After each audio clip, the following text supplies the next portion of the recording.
In the early 1960s, there was providentially delivered into my hands a book that shocked my intellectual and historical status quo. After searching across America through the bookfinders, it became evident that I possessed one of a kind. We have been unable to find a copy of this book in any library or in any bookseller in America. If such exist, we would desire knowing of its whereabouts. The book, so diabolical in nature, launched me into a continuing historical research that has never ended. What I have uncovered has been both startling and shocking. With it has come the focusing of history and current events into a clear whole. We see the end from the beginning. Unable to find the necessary capital for the republishing of this book and not having the facilities for such, we have decided to use the means at hand for recording it for posterity. By recording it on cassette tape, we make it available for private and public use. What you are about to hear is the most diabolical plot ever uncovered. Its many tentacles reach out into all the arenas of life, in every hall of government, in every school, and into every theological seminary, and even into our military. Its agents have infiltrated every warp and woof of our nation. I intend to read the book word for word, except the latter portion dealing with excerpts from the Overman Committee reports. What you're about to hear is what the late great Baptist evangelist Mordecai Ham called the Devil's Bible. Because he quoted from it, he was hounded and vilified everywhere he preached. Published by Small Maynard and Company, once a great publishing house in America, in 1920, it is entitled, quote, The Protocols and World Revolution, end quote, including a translation and analyses of the protocols of the meetings of the Zionist men of wisdom. A study of the background of the protocols is another subject. In the voice rendering, I make no claim to the correctness of pronunciation where French or Russian words are used. I will convey them to the best of my ability. Where the word Goy, G-O-Y, is used, you will remember the word is Jewish for Gentile. And now let us turn to the book at hand, the title page reading thusly: Protocols and World Revolution, including a translation and analyses of the protocols of the meetings of the Zionist men of wisdom. Boston, Small Maynard and Company, publishers. Copyright 1920 by Small Maynard and Company, all rights reserved. Then the translators incorporate the title page from Sarge Nihilus' book, and I read this for you. It is entitled, quote, It is Near at the Door. Matthew 24:33, Mark 13:29, Luke 21:31, Revelation 1:3, 22:10, Daniel 12:4, concerning something people do not wish to believe and which is so near. The fourth edition of the book, quote, nears the coming of Antichrist and the kingdom of the devil on earth, end quote, revised and considerably augmented by later researches and investigation. Sarge Nihilus, dedicated to the small herd of Christ. Then the quotation from 1 Solomon 5:4 and Matthew 24:13, Ye brethren, do not remain in the dark, so that the day of the Lord shall not catch ye as thieves. He who suffers to the end shall be saved. The town of Sarjiv. And now we go into part one, the introductory statement by Small Maynard and Company. The world is in the midst of a crisis not less serious than that of the Great War. While it was inevitable that the period following the war should be fraught with grave problems for civilization, these problems have been made much more difficult by the presence of a new danger, namely the destructive force of Bolshevism. Russia was the first victim of what proved to be a movement of an international character, Russia being used as the base of operations. While powerful Bolshevist armies are overrunning Asia and menacing the European countries to the west, an equally dangerous force of red propagandists, directed from Moscow, is operating on several continents, spreading its social poison throughout the world and threatening the destruction of the social and industrial morale of the civilized nations.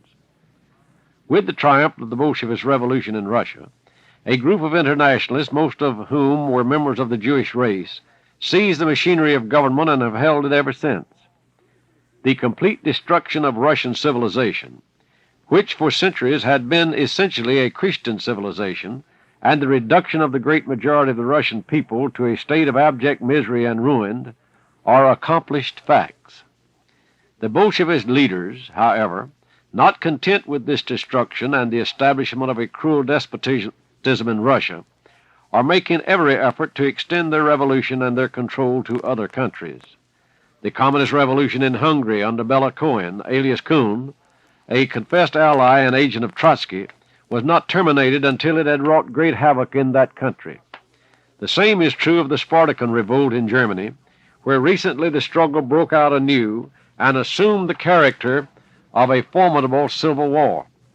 Holland and Italy are today seriously threatened with uprisings inspired by the Bolsheviki, while in France the government has been compelled to expel the Bolshevist agents in large numbers. In the United States, revolutionary agitation directly guided and fomented by agents of Lenin and Trotsky and subsidized with ample funds recently reached such proportions that the federal government was forced to take strong measures, including hundreds of arrests and deportations. The enemy is in our midst. In this country, as elsewhere, alien agitators who are either Bolshevists themselves or emissaries of the Bolsheviki have wormed their way into some of the loyal labor organizations, or put themselves at the head of the socialist or other radical political parties, artificially stimulating social unrest and seeking to turn industrial strikes into political upheavals, leading to revolution and anarchy. Shall America be as slow to realize the real danger of international Bolshevism as she was to recognize the menace of German imperialism? Shall America again be unprepared? We must be ready to meet the danger at our doors and, if necessary, to suppress it in our midst with physical force, just as was necessary in the struggle with the Prussian militarism. It has been said, however, and perhaps truly, that Bolshevism cannot be met by force alone. Certainly to meet it effectively, its nature must be understood. To this end, it is necessary to analyze the movement carefully and to discover its underlying causes and, if possible, the predominating cause. From the very beginning, there was an element of mystery in the Bolshevist Revolution in Russia. Was it essentially an attempt to put into effect the principles of international socialism as promulgated by Karl Marx? Was it a disguised form of proletarian imperialism? Did it aim at the complete destruction of Christian civilization? Or, finally, was it a long-planned, gigantic revolt of the Jewish race against Christendom and its institutions? From the very start, there was a terrible method in the madness of Trotsky and those in league with him. Many of their moves, which at the time seemed inexplicable, afterwards appeared logical enough when their objects became apparent. The world was puzzled by Trotsky's famous remark at Brest-Litovsk, when he said, "No peace, no war." Later, however, the real meaning became known. No war on Germany, no peace for Russia or the rest of the world. That the Bolshevist Revolution was from the beginning almost entirely led and controlled by Jews is a fact which has gradually thrust itself upon the attention of the world. The Jews in many instances have admitted the dominating role which members of their race have played in an international Bolshevism and have sought to defend it. Some of their recognized leaders have proclaimed their pride in Trotsky. The fact that the Jewish race has taken such an active part in the Russian Bolshevist movement, with its international ramifications, has been attributed in some quarters to the motive of revenge on the part of the Jews for what they regard as a long era of persecution. If this be so, is it impossible that Jews in various parts of the world imagine that now is their chance not only for revenge but for world domination? The air of confidence with which Trotsky and other Jewish leaders are proceeding with their drastic program in Russia is significant. Significant also is the enthusiastic support which is being given to the Soviet rule by various Jewish elements and groups outside of Russia. Whether this correlated movement of the Jews in support of Bolshevism is not being carried out on some concerted plan is a question of importance which warrants careful study and investigation. No facts which can possibly throw light upon this question should be disregarded. For this reason, it is timely to consider the contents and origin of a document of extraordinary interest, which, though made public in Russia some 15 years ago, is generally unknown elsewhere. The document referred to is entitled, quote, "The Protocols of the Meetings of the Zionist Men of Wisdom," end quote, and was published for the first time in 1905 at Sarkozy Selo in a Russian book entitled, quote, "The Great in the Little," end quote, written by Sarge Nihilus, a well-known Russian author. The Protocols set forth a comprehensive program for the substantial destruction of all Christian states and proposed certain practical methods for achieving world domination by the Jewish nation.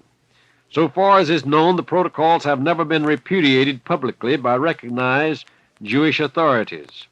Quite recently, the well-known firm of Ari and Spottiswoode Limited, printers for the British government, published a pamphlet under the title, quote, "The Jewish Peril, Protocols of the Learned Elders of Zion," end quote. In the preface of this pamphlet, it is explained that the protocols referred to were translated from the Russian into English from Sarge Nihilus's book, which appeared in Russia in 1905.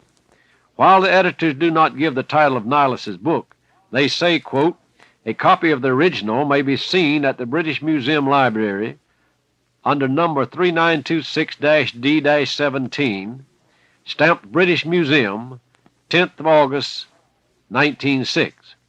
They state also that the publication of the English pamphlet at present is justified by the growing menace of Bolshevism throughout the world. The pamphlet concludes with the warning, 'Gentiles beware,'" end quote. It seems obvious that the publishers, Ari and Spottiswoode Limited, have used Nihilus's book, The Great and the Little, published in Russia in 1905. A specific reference to the Protocols is to be found also in the French weekly magazine, La Ville France, number 160, published in February 1920. In the editorial article entitled, "The Jews Have Created Bolshevism," pages 10 through 13, the following extract from the Zionist Protocols as published by Nihilus is given in French. The article asserts that Bolshevism is nothing but a phase of Judaism, and also states that the Jewish Bolshevist leaders in Russia were subsidized by Jewish banking houses in the United States and Germany. In January 1917, Mr. Nihilus published another book under the title, "It is Near at the Door," and in the book the Protocols were again published in full. A reproduction of the title page of this book is inserted at the beginning of this volume. While the Protocols are generally unknown here, it is worthy of note that on October the 27th, 28th, 1919, the Philadelphia Public Ledger printed long excerpts from them in an article calling the attention of the American people to the document and to the terrible program which it presents. The article in the Ledger was somewhat misleading, however, since it was published under the captions, quote, "Red Bible," end quote, and, quote, "Bolshevist propaganda," end quote. All words in the text itself indicating that the Protocols were of Jewish origin were omitted. The Hebrew word goyes, signifying Gentiles, used in the Protocols, nowhere appears in the Ledger article. Furthermore, wherever in the Protocols the expressions "our people" or "we," meaning the Jewish people or the Jews, are used, the author of the article makes it clear that the people thus referred to are the Bolshevists, and speaks of the Protocols as a Russian document, which clearly it is not.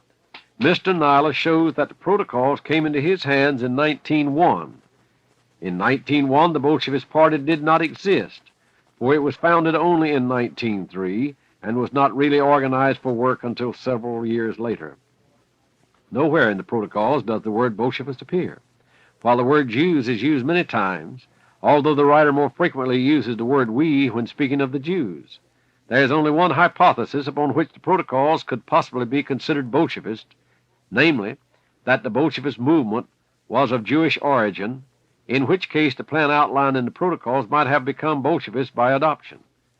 The very fact that a document purporting to be written by a Jew for Jews could be so easily described as Bolshevist propaganda is of interest. Now, for the first time, the document entitled by Mr. Nihilus, quote, Protocols of the Meetings of the Zionist Men of Wisdom, end quote, is published in full in the United States, correctly translated from the Russian. For this purpose we have used the Russian text as it appears in Mr. Nilas's book, It Is Near at the Door, 1917, published in the printing office of the Sviato-Trotsky Monastery. Before proceeding to examine the contents of the protocols, let us briefly give Mr. Nilas's account of the way in which they came into his possession and of his views in regard to their origin. Mr. Nilas, at pages 86 to 92 of his book, It Is Near at the Door, states that he received the manuscript containing the protocols of the meetings of the Zionist Men of Wisdom in 1901 from Mr. Alexis Nikolaevich Sokhatin, at one time Marshal of Nobility in the district of Kern, Central Russia,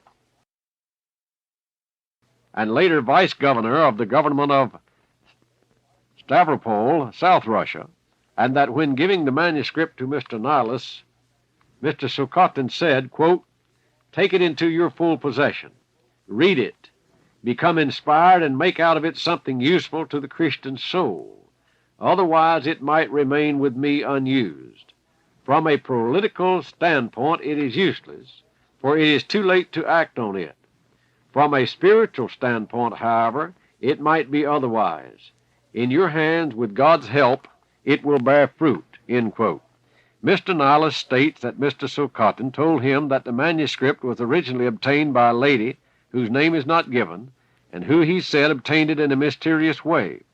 Mr. Nilas showed it to several Russians of high standing, one of whom said, quote, Slavdom has not yet spoken its last word, and therefore no matter how cunning and strong the Zionist men of wisdom may be, their efforts are doomed to failure, and for this reason there is no need to despair, end quote. Mr. Nilas states that prior to 1905, he submitted the protocols to the Grand Duke Sarge Alexandrovich, who, having examined them, sent him a message of 2 words only, quote, too late, end quote. Subsequently, Mr. Nilas made several attempts to call the attention of the proper officials to the contents of this document, but without result. In 1905, he published the second edition of this book, The Great and the Little. In this edition, the protocols were for the first time incorporated.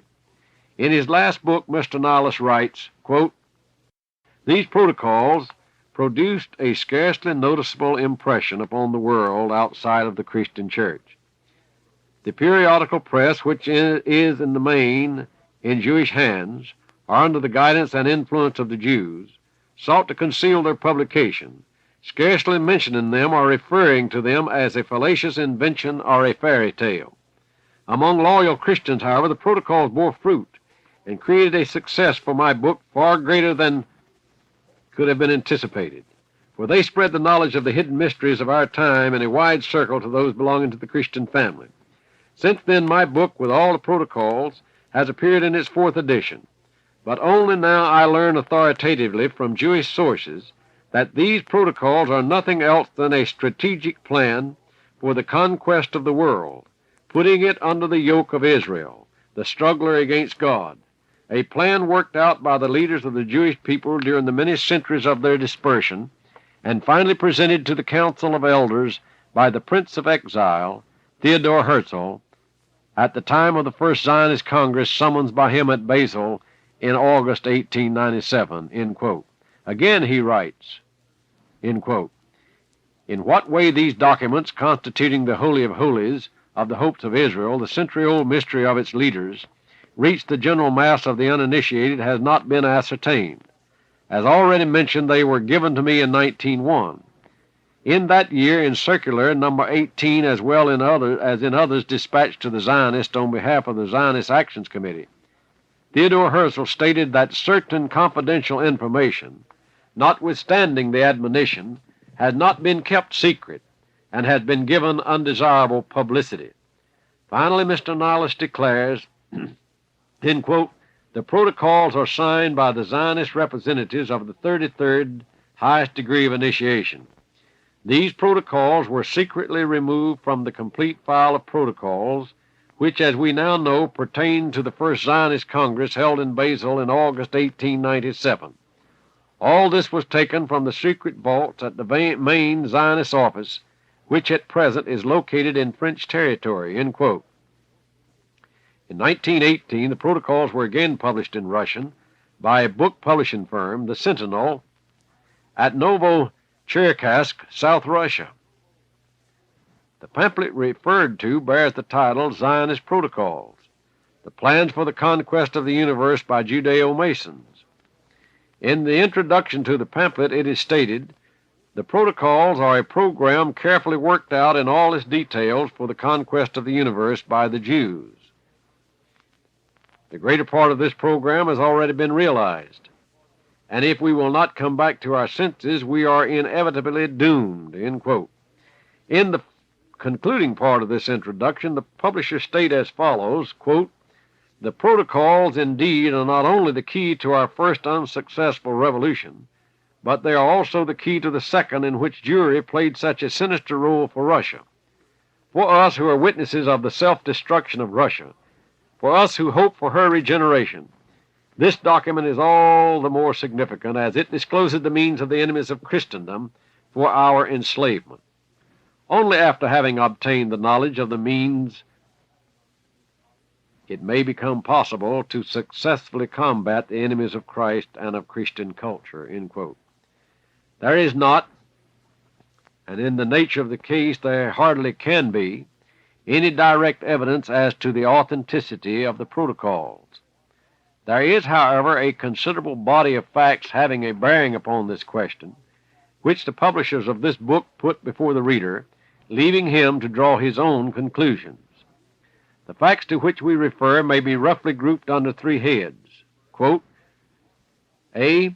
There is a remarkable similarity between the policies of destruction outlined in the protocols and the actual measures of destruction put into effect by the Bolshevist regime in Russia, and there is evidence that this regime is under the control of Jewish leaders. B. There is also a striking parallelism between certain passages in the protocols and the statements of recognized Jewish leaders, both religious and political, appearing in their published writings and speeches. C. Finally, certain Jewish activities outside of Russia coincide in a remarkable degree with certain parts of the protocols. In Part 2 of this volume, evidence under these various heads is set forth. This evidence, however, can be intelligently considered only after a careful study of the protocols themselves, a translation of which appears in the following pages, preceded by a short summary prepared for the convenience of the reader. Summary of the Protocol. The title under which the protocols are presented in Mr. Nilas's text, according to the literal translation from the Russian, is, quote, "Protocols of the Meetings of the Zionist Men of Wisdom," end quote. The word protocol can be used in several senses, but in the present case the context would indicate that the word means simply the written minutes of certain meetings, such as meetings of the Zionist Men of Wisdom. The arrangement is in 24 separate protocols, each protocol apparently recording the contents of an address to the meeting by one of its members. The context would also indicate that all the addresses were delivered by the same person, and it should also be noted that each protocol deals with a more or less distinct part of one complete subject, like the chapter of a book. In the first protocol, it is stated that the speaker undertakes to formulate, quote, "our system both from our point of view and from that of the Goys," end quote. The word Goys or Goyim is an old Hebrew word signifying Gentiles or persons who are not Jews. All of the following protocols, whether they are the utterances of the same person who speaks in the first protocol or not, are a continuation of the same general subject. Taking the set of documents as a whole, they clearly purport to formulate a strategic plan for united action of the Jews as a nation or a people to obtain certain ends. These ends are nothing less than complete political and religious domination of the world. The means by which this universal domination is to be achieved are set forth with great clearness and considerable elaboration. The document as a whole is of the most extraordinary character, and while to some readers it may seem fanatical or visionary, others will be more impressed with its profound cleverness, with the cold logic of the reasoning, and with the general orderliness of statement and argument, indicating that the work, whatever underlying motive may be, is the result of careful thought and mature deliberation. The strategic plan of action is Machiavellian and ruthless in the extreme, and is expressly founded on the proposition that might is right and that politics have nothing in common with morals. It is also explicitly stated that the end in view is to subjugate all government to our supergovernment, and the Jewish supergovernment is to be an autocracy with a Jewish sovereign at its head. Briefly summarized, the means by which the world domination is to be achieved are as follows. Number one, the national power of non-Jewish states is to be broken down by the fomenting of internal revolutions, through appeals to class hatred and by pretended efforts to obtain greater freedom and privileges for certain classes of the people, using the words liberty, equality, and fraternity, merely as catchwords to gain recruits for the Jewish cause. Autocratic governments, which alone are strong, must be weakened in the first instance by the introduction of liberalism, which will pave the way to anarchy. Number two, all wars must be shifted to an economic basis, allowing no territorial advantages to result from war, and thus tending to make the Jewish control of wealth the determining factor in war. Number three, the Jewish international rights are to be strengthened at the expense of the national rights of the several Gentile nations. Number four, the non-Jewish states are to be further weakened by promoting false and conflicting political policies, by obtaining secret control over the actions of public officials, by manipulation of the press, and by the gradual elimination of free speech. Number five, the authority of governments, where liberalism prevails, is to be weakened by the destruction of religion, other than the Jewish religion, since it is the conservative and moral force which makes liberal governments possible. Number six, in order to overcome the resistance of those states which are unwilling to make submission to the new Jewish power, there must be no hesitation in resorting to violence, cunning, hypocrisy, bribery, fraud, and treason, or to the seizure of the property of others. Number seven, the destruction of the social and economic structure of Christian states will also be brought about by the destruction of industrial prosperity, through speculation and constant strikes, throwing masses of workmen out of employment, artificially raising wages, thus increasing the cost of the necessaries of life, and finally by bringing about a general economic crisis and the disorganization of financial systems.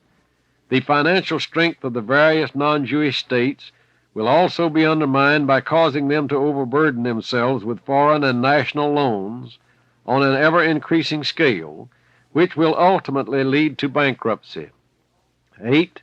Upon the social and political chaos created by these various means, a Jewish dictatorship is to be gradually built up, principally through the terrible Jewish power of the purse, and through the other great Jewish powers of control over the press and over the revolutionary labor movements. 9. During the period of transition from Gentile to Jewish political control in every state, there will be a secret government by the Jews, brought about through the manipulation of the press, misleading public opinion, mass terror, weakening the initiative of the Gentiles, misdirecting their education, and sowing discord among them. And now we come to the actual 24 protocols that we will read and record for you as printed in this book. Protocols of the Meetings of the Zionist Men of Wisdom. Protocol number 1. Let us put aside phraseology and discuss the inner meaning of every thought. By comparisons and deductions, let us illuminate the situation. In this way I will describe our system, both from our own point of view and from that of the Goys. It must be remembered that people with base instincts are more numerous than those with noble ones. Therefore, the best results in governing are achieved through violence and intimidation, and not through academic discussion. Every man seeks power. Every one would like to become a dictator if he possibly could, and rare indeed are those who would not sacrifice the common good in order to attain personal advantage. What has restrained the wild beast we call men? What has influenced them heretofore? In the early stages of social life, they submitted to brute and blind force. Afterwards to the law, which is the same force but disguised. I deduce from this that according to the laws of nature, right lies in might. Political freedom is not a fact, but an idea. One must know how to employ this idea when it becomes necessary to attract popular forces to one's party by mental allurement if it plans to crush the party in power. The task is made easier if the opponent himself has contradicted the idea of freedom, the so-called liberalism, and for the sake of the idea yields his power. It is precisely here that the triumph of our theory becomes apparent. The relinquished reins of power are, according to the laws of nature, immediately seized by a new hand because the blind force of the people cannot remain without a leader, even for one day, and the new power merely replaces the old, weakened by liberalism. In our day, the power of gold has replaced liberal rulers. There was a time when faith ruled. The idea of freedom cannot be realized because no one knows how to make reasonable use of it. Give the people self-government for a short time and it will become corrupted.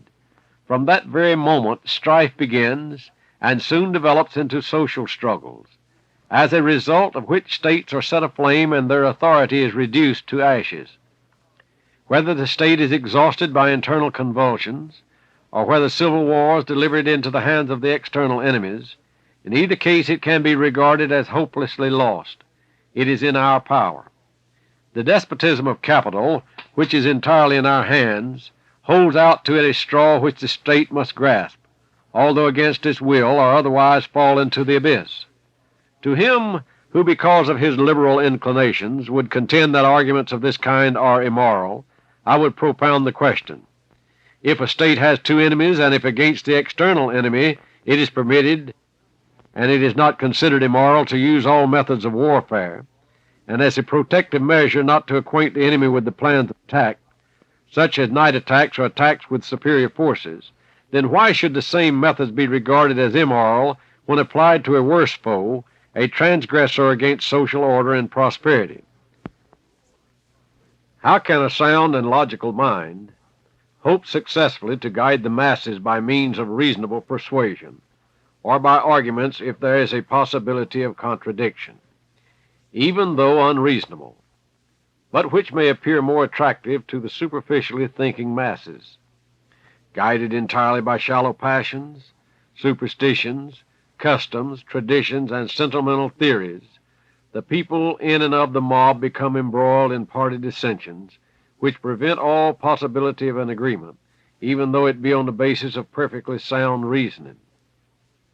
Every decision of the mob depends upon the accidental or prearranged majority, which, owing to its ignorance of political secrets, pronounces absurd decisions, thus introducing the seeds of anarchy into the government. Politics have nothing in common with morals. The ruler guided by morality is not a skilled politician, and consequently he is not firm on his throne. He who desires to rule must resort to cunning and hypocrisy. The great popular qualities, honesty and frankness, become vices in politics as they dethrone more surely and more certainly than the most powerful enemy.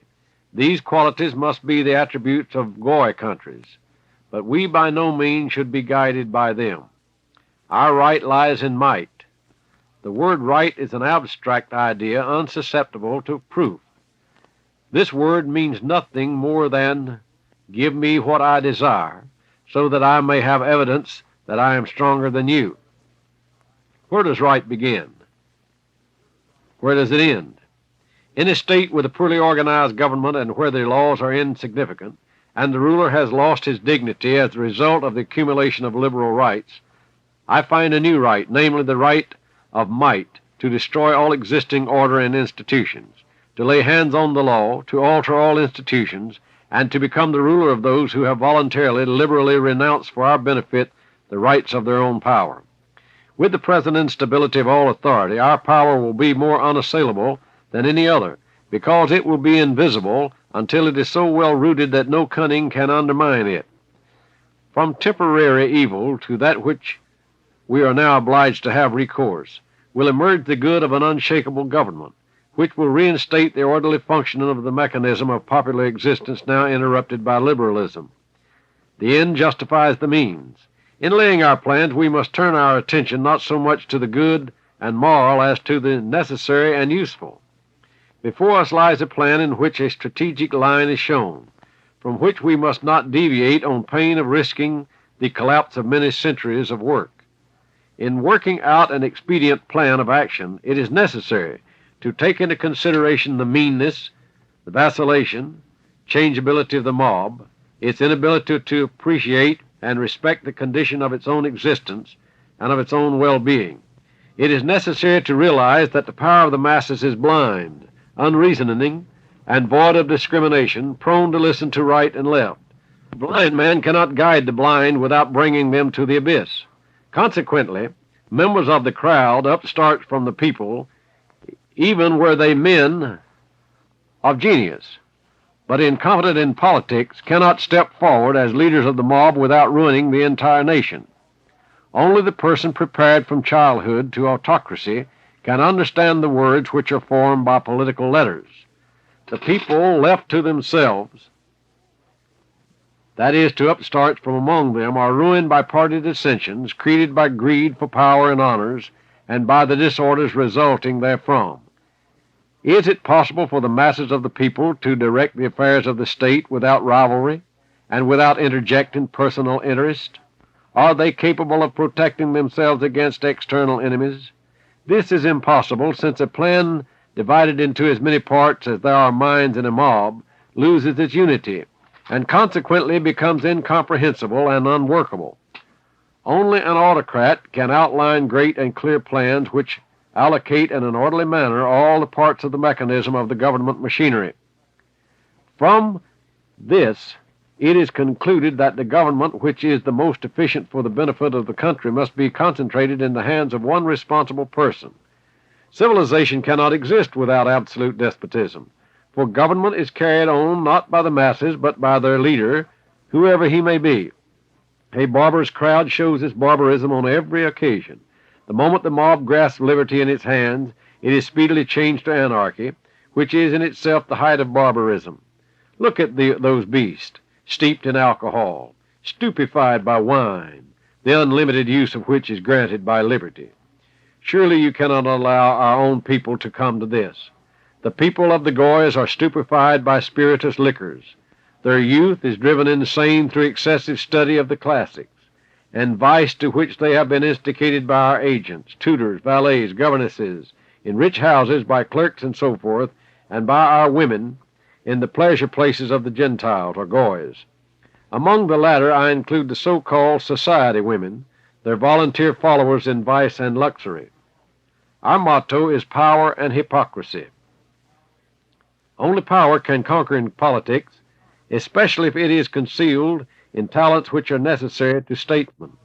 Violence must be the principle, hypocrisy and cunning the rule of those governments which do not wish to lay down their crowns at the feet of the agents of some new power. This evil is the sole means of attaining the goal of good. For this reason we must not hesitate at bribery, fraud, and treason when these can help us to reach our end. In politics it is necessary to seize the property of others without hesitation, if in so doing we attain submission and power.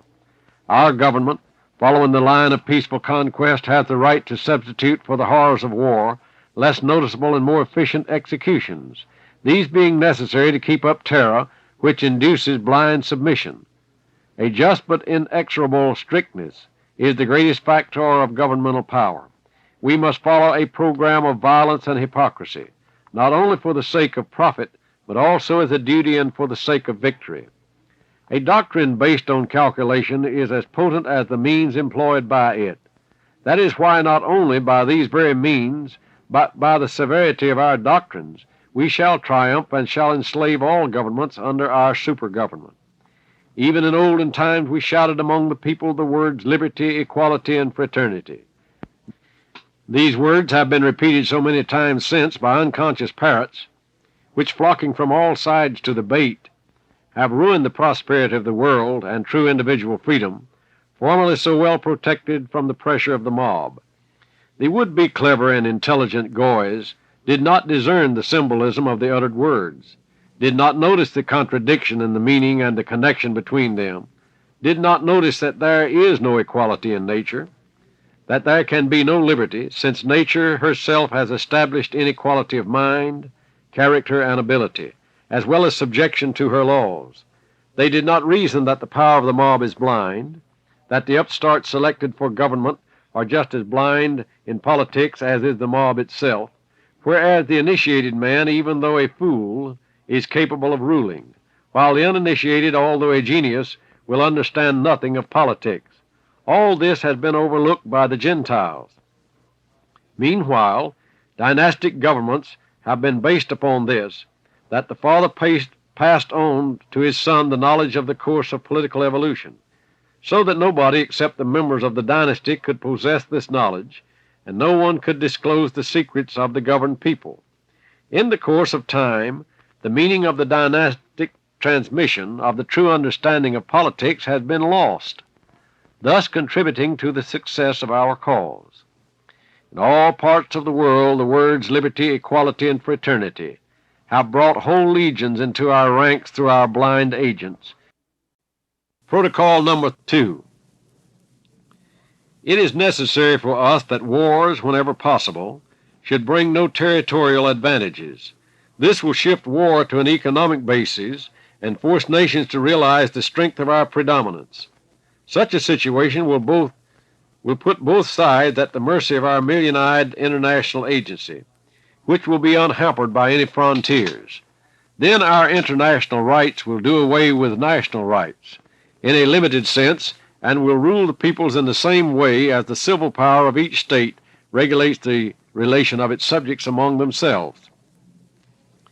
The administrators chosen by us from among the people in accordance with their capacity for servility will not be experienced in the art of government, and consequently they will easily become pawns in our game, in the hands of our scientists and wise counselors, specialists trained from early childhood for governing the world. As you are aware, these specialists have obtained the knowledge necessary for the government from our political plans, from the study of history, and from the observation of every passing event. The Goyas are not guided by the practice of impartial historical observation, but by theoretical routine without any critical regard for its results. Therefore we need give them no consideration. Until the time comes, let them amuse themselves, or live in the hope of new amusements or in the memories of those past. Let that play the most important part for them which we have induced them to regard as the laws of science or theory.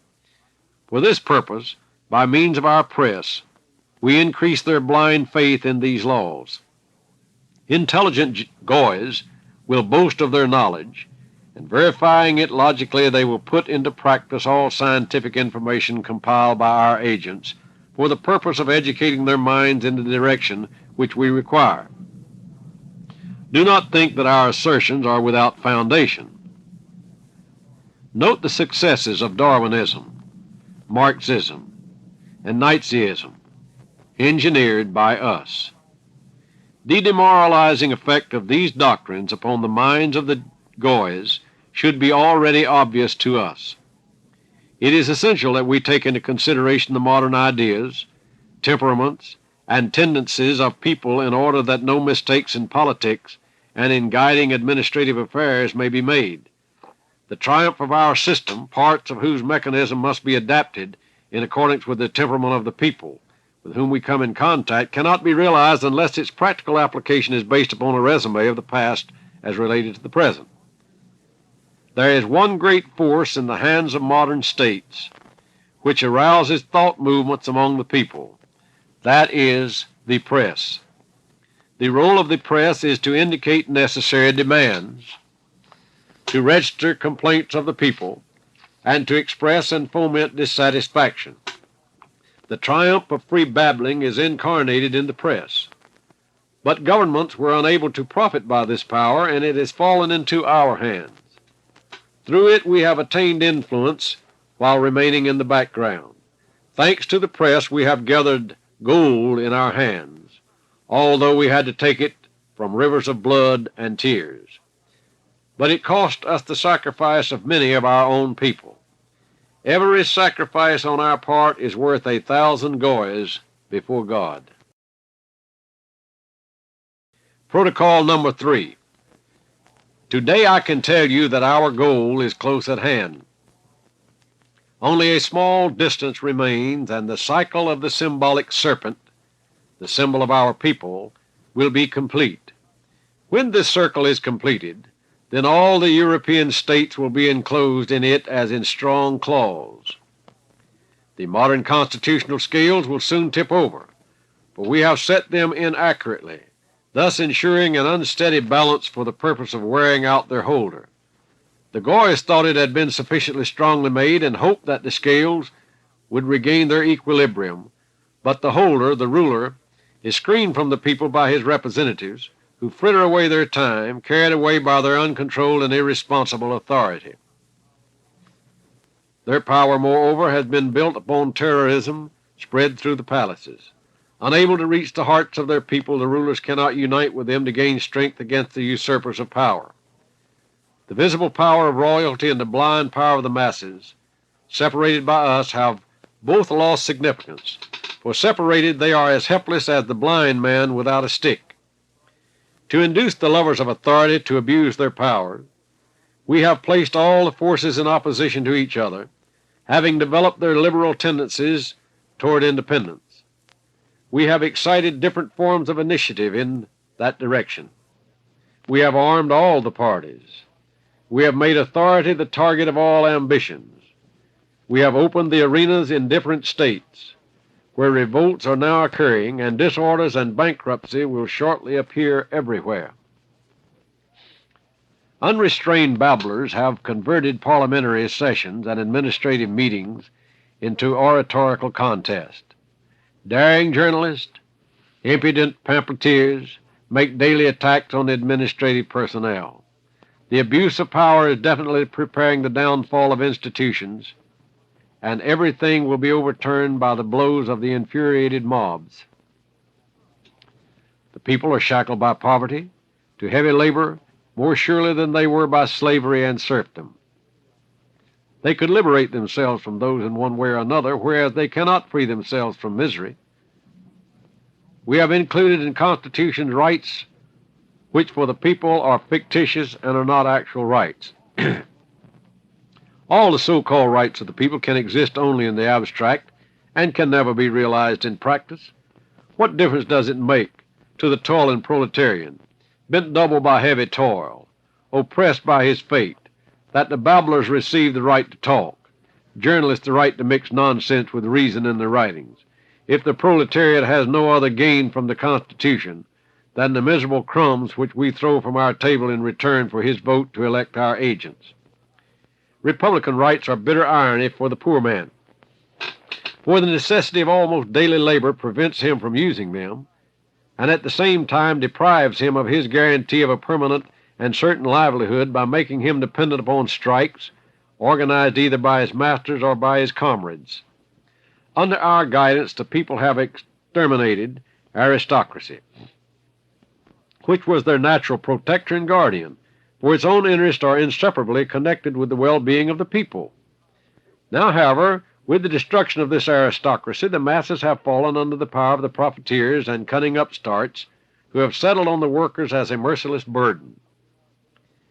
We will present ourselves in the guise of saviors of the workers from this oppression when we suggest that they either enter into our army of socialists, anarchists, communists, to whom we always extend our help, under the guise of the rule of brotherhood demanded by the human solidarity of our social masonry.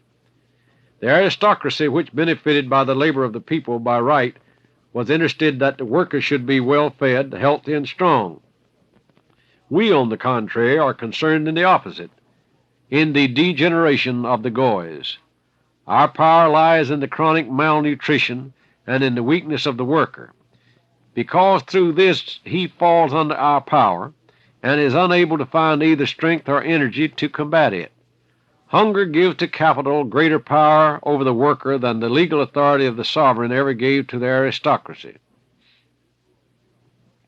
Through misery and the resulting jealous hatred, we manipulate the mob and crush those who stand in our way. When the time comes for our universal ruler to be crowned, the same hands will sweep away everything which may be an obstacle in our way. The Goyas are no longer accustomed to think without our scientific advice.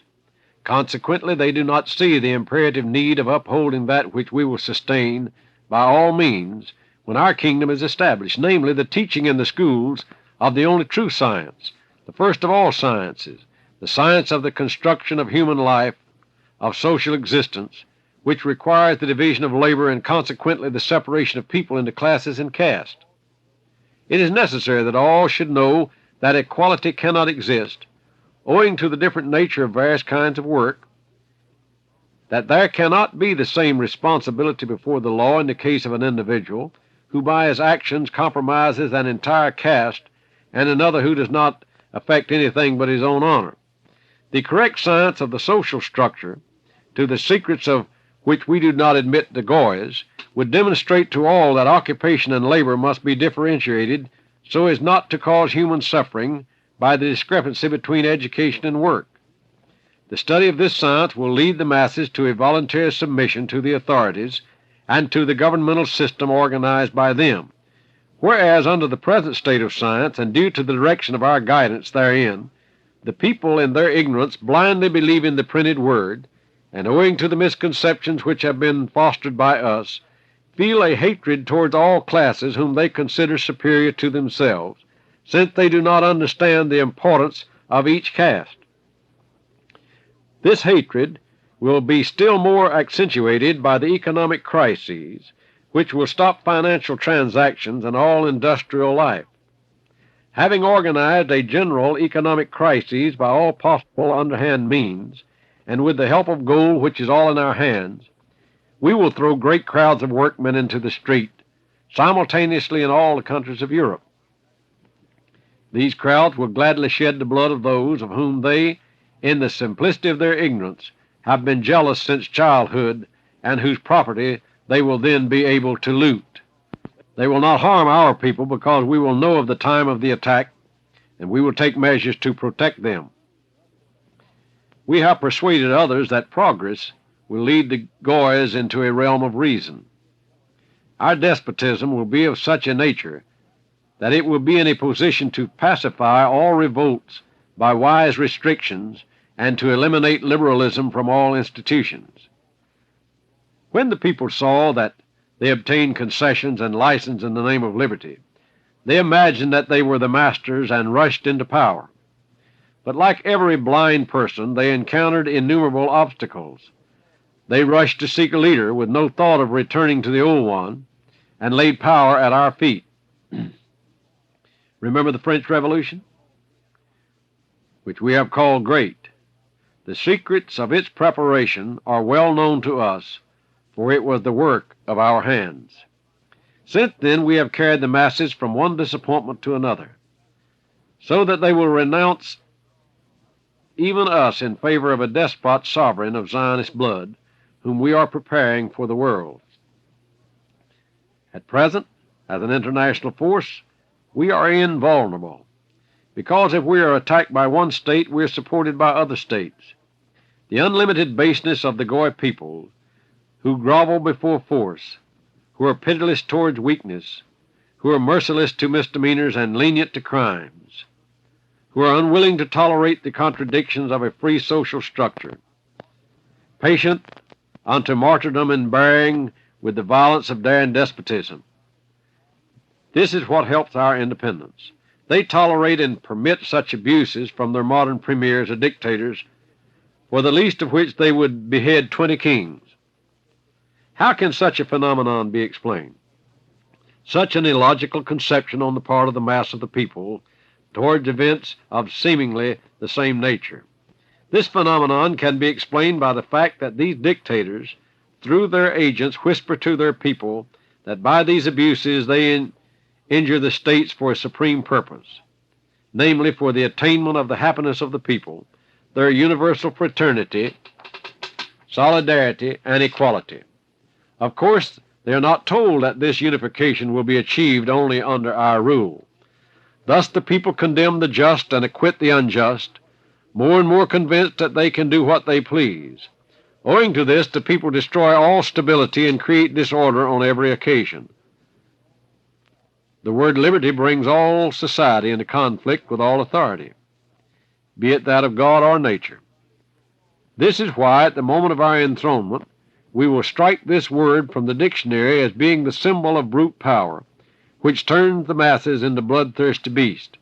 It is true, however, that these beasts go to sleep as soon as they have drunk blood, and then it is easy to shackle them, but if the blood is not given to them, they will not sleep and will struggle. Protocol number 4. Every republic passeth through several stages. The first stage is like the early period of insane ravings of a blind man, throwing himself right and left. The second is the demagogy which breeds anarchy, which inevitably leads to despotism, not of a legal and open character and consequently responsible, but an unseen and unknown despotism, no less effective because exercised by some secret organization, acting even less ceremoniously because it is hidden under the cover and behind the backs of different agents.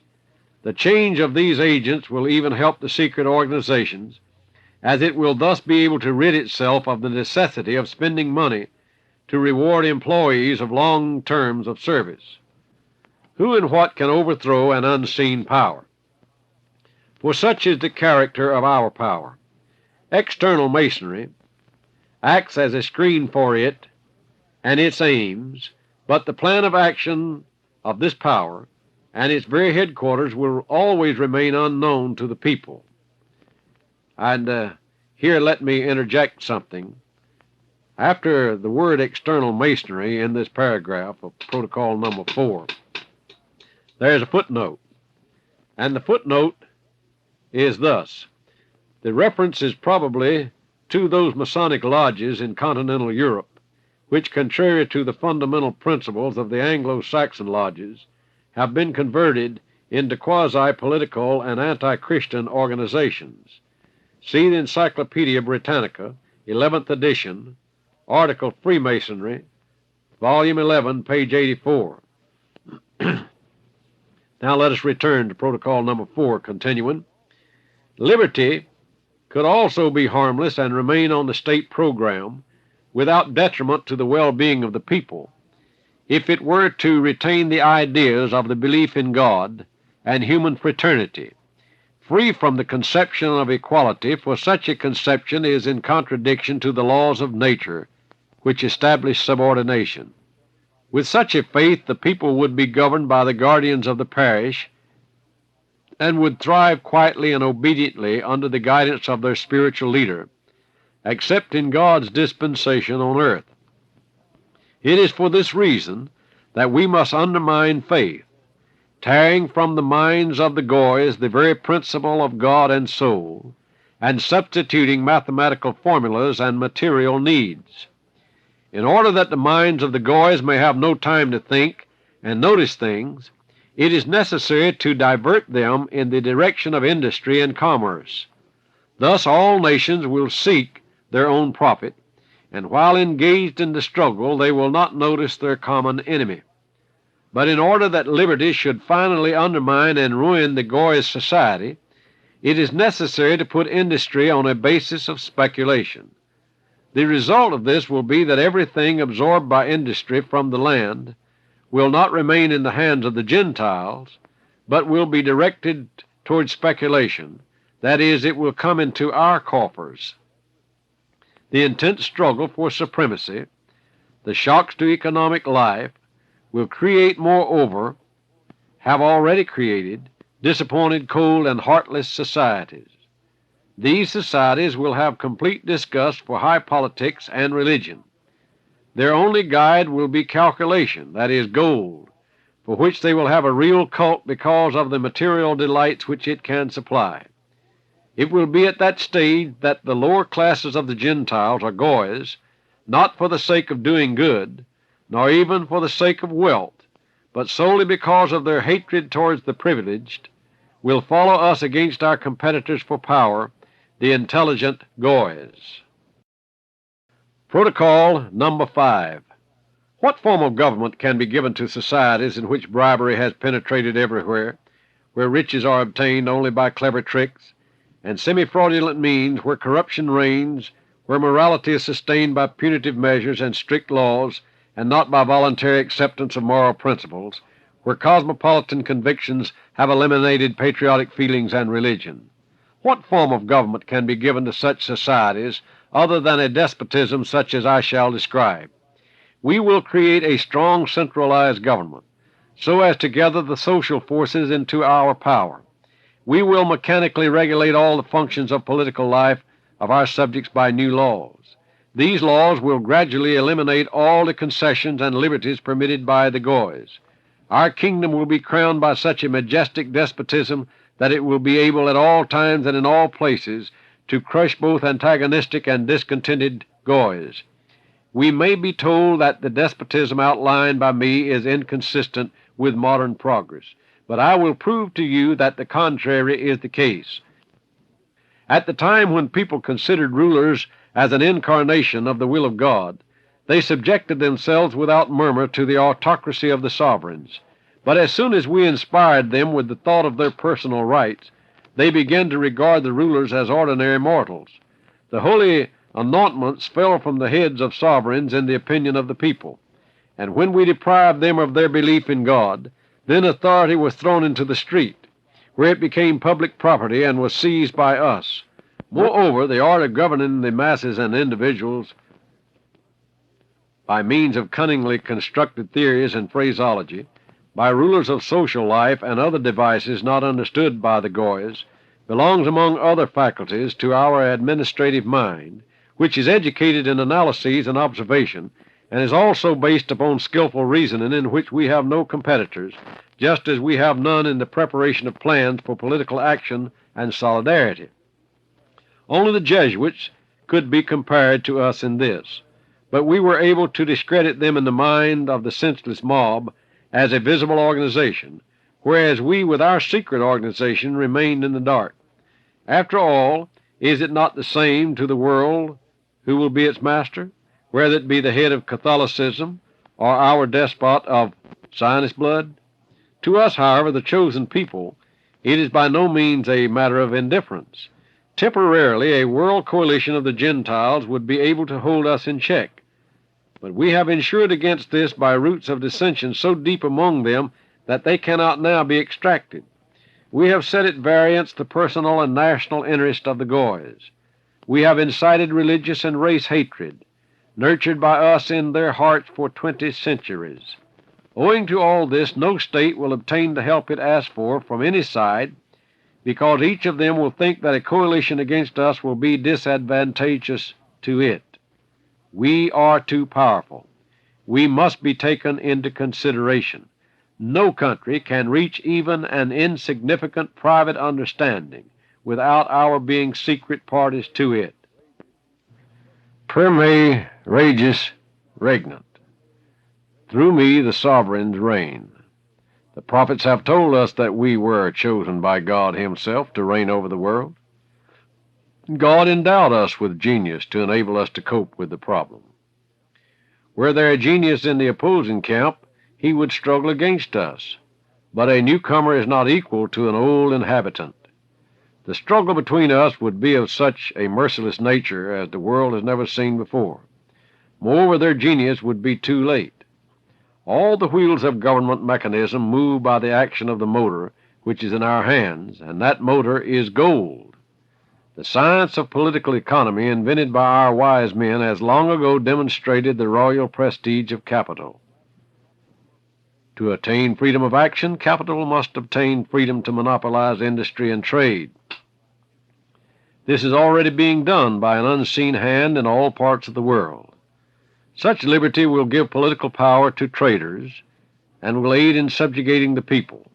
At present it is more important to disarm peoples than to lead them to war. It is more important to utilize flaming passions for our purposes than to extinguish them. More important to grasp and interpret the thoughts of others in our own way than to discard them. The most important problem of our government is to weaken the popular mind by criticism, to disaccustom it to thought, which creates opposition, to deflect the power of thought into mere empty eloquence.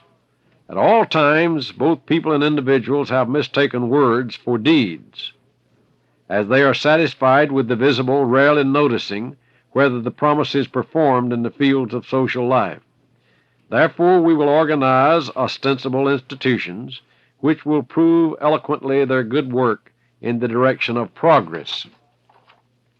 We will appropriate to ourselves the liberal aspect of all parties, of all shades of opinion, and we will provide our orators with the same aspect, and they will talk so much that they will exhaust the people by their speeches and cause them to turn away from orators in disgust. To control public opinion, it is necessary to perplex it by the expression of numerous contradictory opinions until the goys get lost in the labyrinth and come to understand that it is best to have no opinion on political questions. Such questions are not intended to be understood by the people, since only he who rules knows them. This is the first secret. The second secret necessary for the success of governing consists in so multiplying popular failings, habits, passions, and conventional laws that no one will be able to disentangle himself into chaos, and consequently people will cease to understand each other.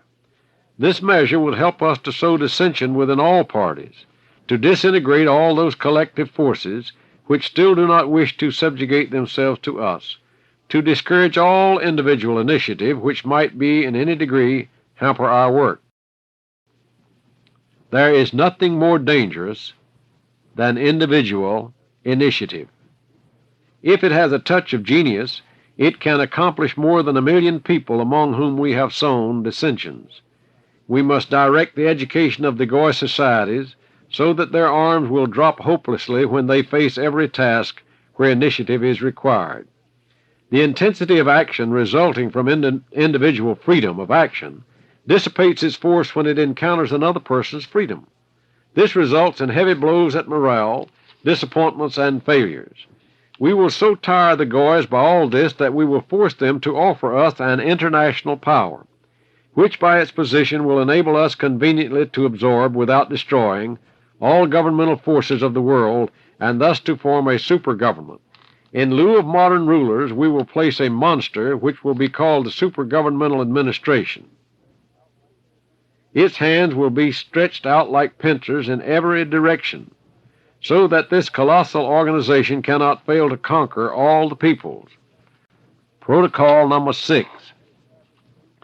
We will soon begin to establish great monopolies, reservoirs of huge wealth, upon which even the large fortunes of the Goys will depend to such an extent that they will be drowned, together with the governmental credits, on the day following the political catastrophe.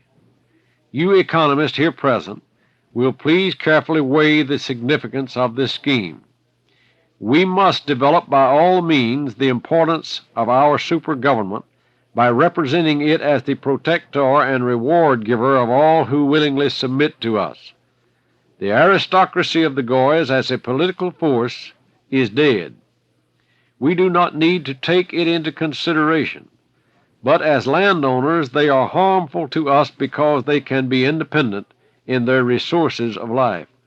For this reason we must deprive them of their land at any cost.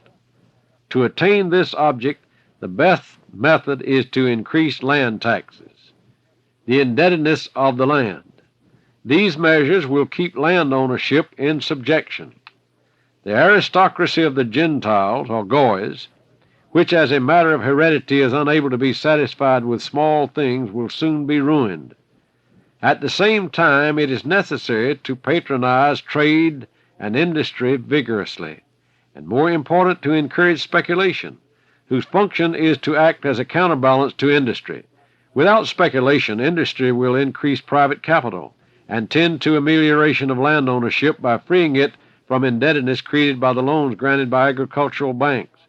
It is necessary that industry should suck out of the land both labor and capital, and through speculation deliver into our hands all the money of the world, thus throwing all the Goys into the ranks of the proletarians. Then the Goys will bow before us in order to obtain the mere right of existence. To destroy Goy industry, we will create among the Goys, as an aid to speculation, the strong demand for boundless luxury which we have already developed. Let us raise wages, which, however, will be of no benefit to the workers, for we will simultaneously cause the rise in prices of objects of first necessity, under the pretext that this is due to the decadence of agriculture and of the cattle industry. We will also artfully and deeply undermine the sources of production by teaching the workmen anarchy and the use of alcohol, at the same time taking measures to expel all the intelligent Goys from the land. That the true situation should not be noticed by the Goys until the proper time, we will mask it by a pretended desire to help the working classes and great economic principles, and active propaganda of which principles is being carried on through the dissemination of our economic theories. Protocol number 7. The intensification of armament and the increase of the police force are essential to the realization of above-mentioned plans.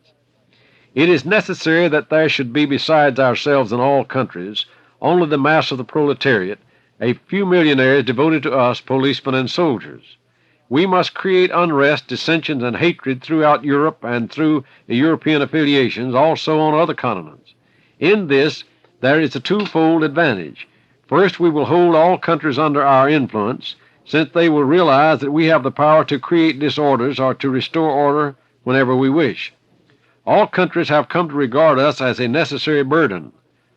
Second, we will entangle by intrigue all the threads stretched by us into all the governmental bodies by means of politics, economic treaties, or financial obligations. To attain these ends, we will worm our way into parleys and negotiations. Armed with cunning, but in so-called official language, we will assume the opposite tactics of seeming honest and reasonable. In this way, the peoples and the governments of the Goys, taught by us to regard only the surface of that which we show them, will look upon us as benefactors and saviors of mankind. We must be able to overcome all opposition by provoking a war by the neighbors of that country which dares to oppose us. Should, however, those neighbors in their turn decide to unite against us, we must respond by a world war. Chief success in politics lies in the secrecy of its undertakings. There must be inconsistency between the words and actions of diplomats.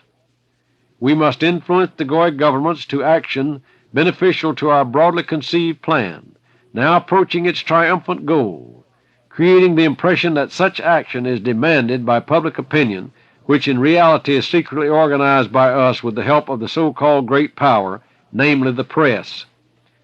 The latter, however, with few exceptions that need not be considered, is already entirely in our hands. In short, to sum up our system of shackling the Goy governments of Europe, we will show our power to one of them by assassination and terrorism, and should there be a possibility of all of them rising against us, we will answer them with American, Chinese, or Japanese guns. Protocol number 8. We must provide ourselves with the same arms our enemies can employ against us. We must seek the most subtle expressions and evasions of the legal dictionary to justify those cases in which we will be forced to announce decisions which may seem unnecessarily bold and unjust, for it is important that these decisions should be expressed in terms so forcible that they will appear as the highest moral rules of a legal character. Our government must be surrounded by all the forces of civilization, in the midst of which it will have to function. It will surround itself with publicists, experienced lawyers, administrators, diplomats, and finally people educated along special lines in our special advanced schools. These people will know all the secrets of social existence. They will know all languages composed of political letters and words.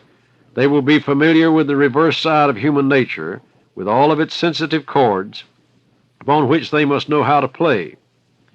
These chords are the structure of the intellects of the Goys, their tendencies, their failings, their vices, and their virtues, the peculiarities of classes and caste. It is evident that the highly talented members of our government, to which I refer, will be recruited not from the ranks of the Goys, accustomed to promoting their administrative duties without questioning their aim and without thinking why they are necessary. The Goy administrators sign papers without reading them and work for profit or for pride. We will surround our government by a whole world of economists. It is for this reason that economics is the chief science taught by the Jews. We will be surrounded by a crowd of bankers, traders, capitalists, and most important of all, by millionaires, because in essence everything will be decided by a question of figures. Meanwhile, as it is not yet safe to give the responsible government post to our brother Jews, we will give them to people whose record and whose character are such that there is an abyss between them and the people. Also to people for whom, in case of disobedience to our orders, there will remain nothing but condemnation or exile, thus forcing them to protect our interest to their last breath.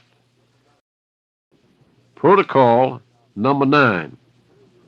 In applying our principles, turn your attention to the character of the people in whose countries you will be resident and among whom you will act.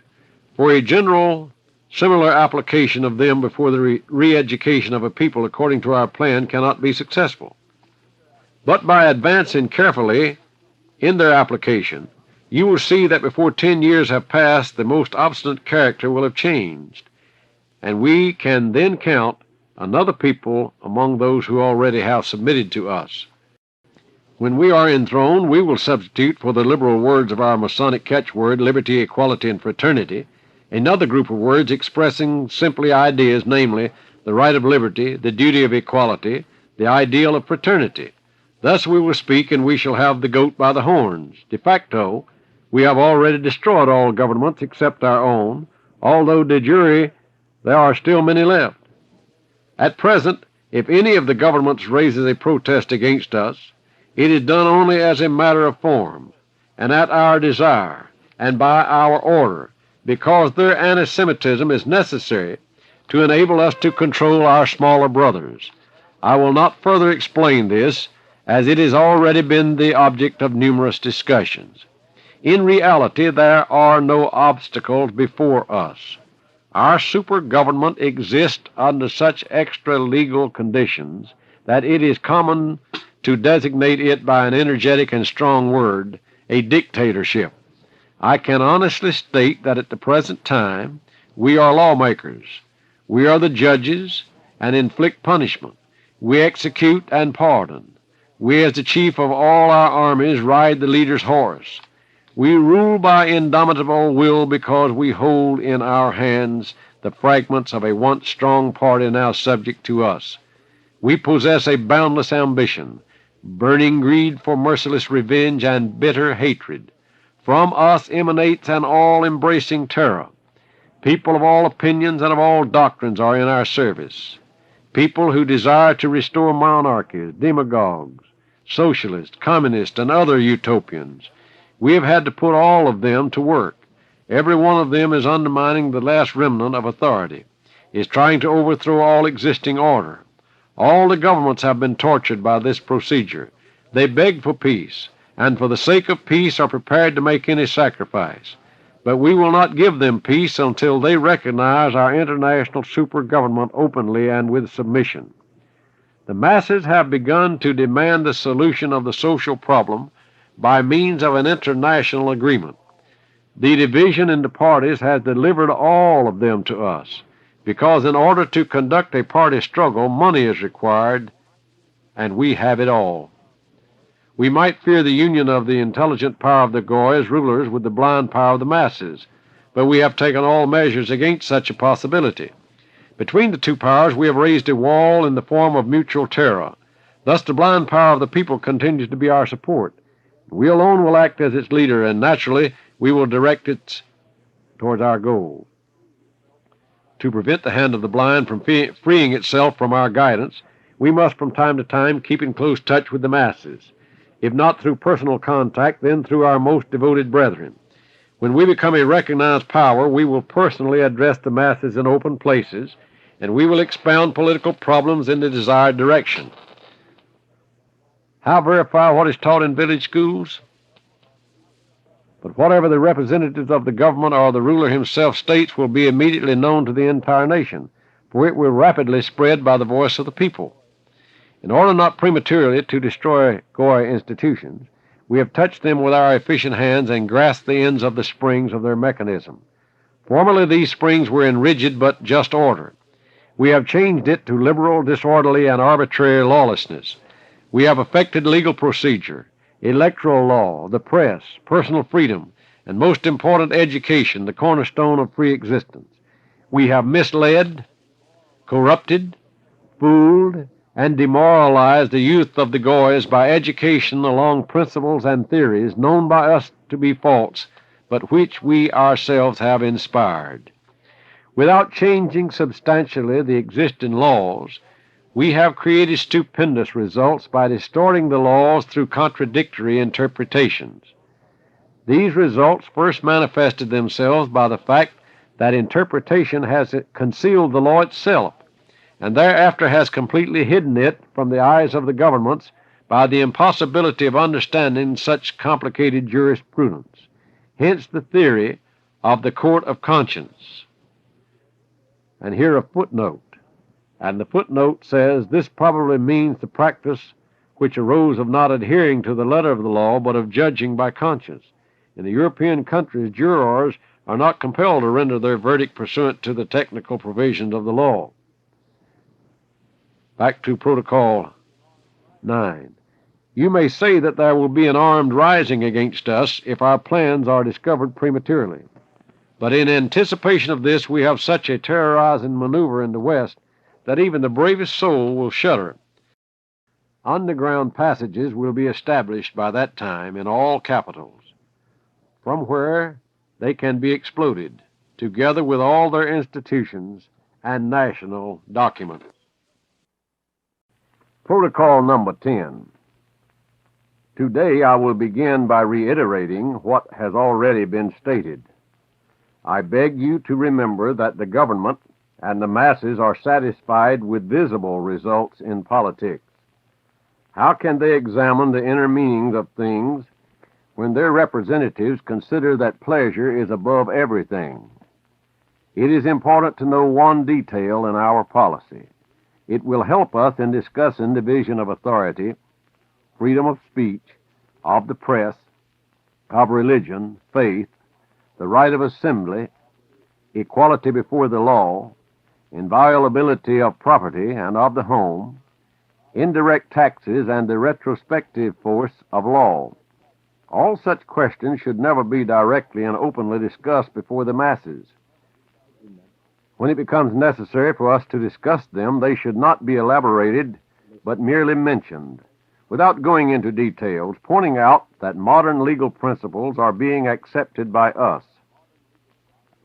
The significance of this reticence lies in the fact that a principle which has not been openly declared gives us freedom of action to exclude unnoticed one point or another, whereas if elaborated, the principles become as good as established.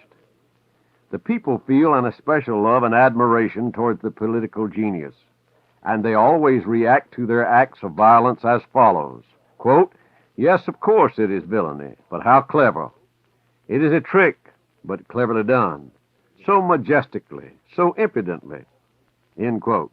We count upon attracting all nations to the construction of the foundations of the new edifice which has been planned by us. It is for this reason that it is necessary for us first of all to acquire that spirit of daring, enterprise, and force which through our agents will enable us to overcome all obstacles in our path. When we accomplish our coup d'etat, we will say to the peoples, quote, everything went badly, all of you have suffered. We will abolish the cause of your sufferings, that is to say, nationalities, frontiers, and national currencies. Of course, you're free to condemn us, but would your judgment be just if you were to pronounce it before giving a trial to what we will give you? End quote. Thereafter, they will exalt us with a sentiment of unanimous delight and hope. The voting system which we have used as a tool for our enthronement, and to which we have accustomed even the most humble members of our humanity by organizing meetings and prearranged agreements, will have performed its last service and will make its last appearance in the expression of a unanimous desire to become more closely acquainted with us before having pronounced a judgment. To attain this, we must force all to vote, without class discrimination, to establish the autocracy of the majority, which cannot be obtained from the intellectual classes alone. Through this method of accustoming everyone to the idea of self-determination, we will shatter the Goy family and its educational importance. We will not allow the formation of individual minds, because the mob under our guidance will prevent them from distinguishing themselves or even expressing themselves. The mob has become accustomed to listen only to us who pay it for obedience and attention. We will thus create such a blind power that it will be unable to move without the guidance of our agents, sent by us to replace their leaders. The masses will submit to this regime because they will know that their earnings, perquisites, and other benefits depend upon these leaders. The plan of government must emanate already formed from one head, as it would be impossible to put it together if disintegration by many minds into small pieces is allowed. That is why we only are allowed to know the plan of action, but we must not discuss it in order not to affect its ingenuity, the correlation between its component parts, the practical force of the secret meaning of its every clause. Were such a plan to be submitted to and altered by frequent voting, it would reflect the stamp of the misconceptions of every one who has not penetrated its depth and the correlation of its aims. For this reason, our plans must be strongly and clearly conceived. Consequently, the inspired work of our leader must not be thrown to the mercy of the mob or even of a limited group. These plans will not immediately upset contemporary institutions. They will only alter their organization and consequently the entire combination of their development, which will thus be directed according to the plans laid down by us.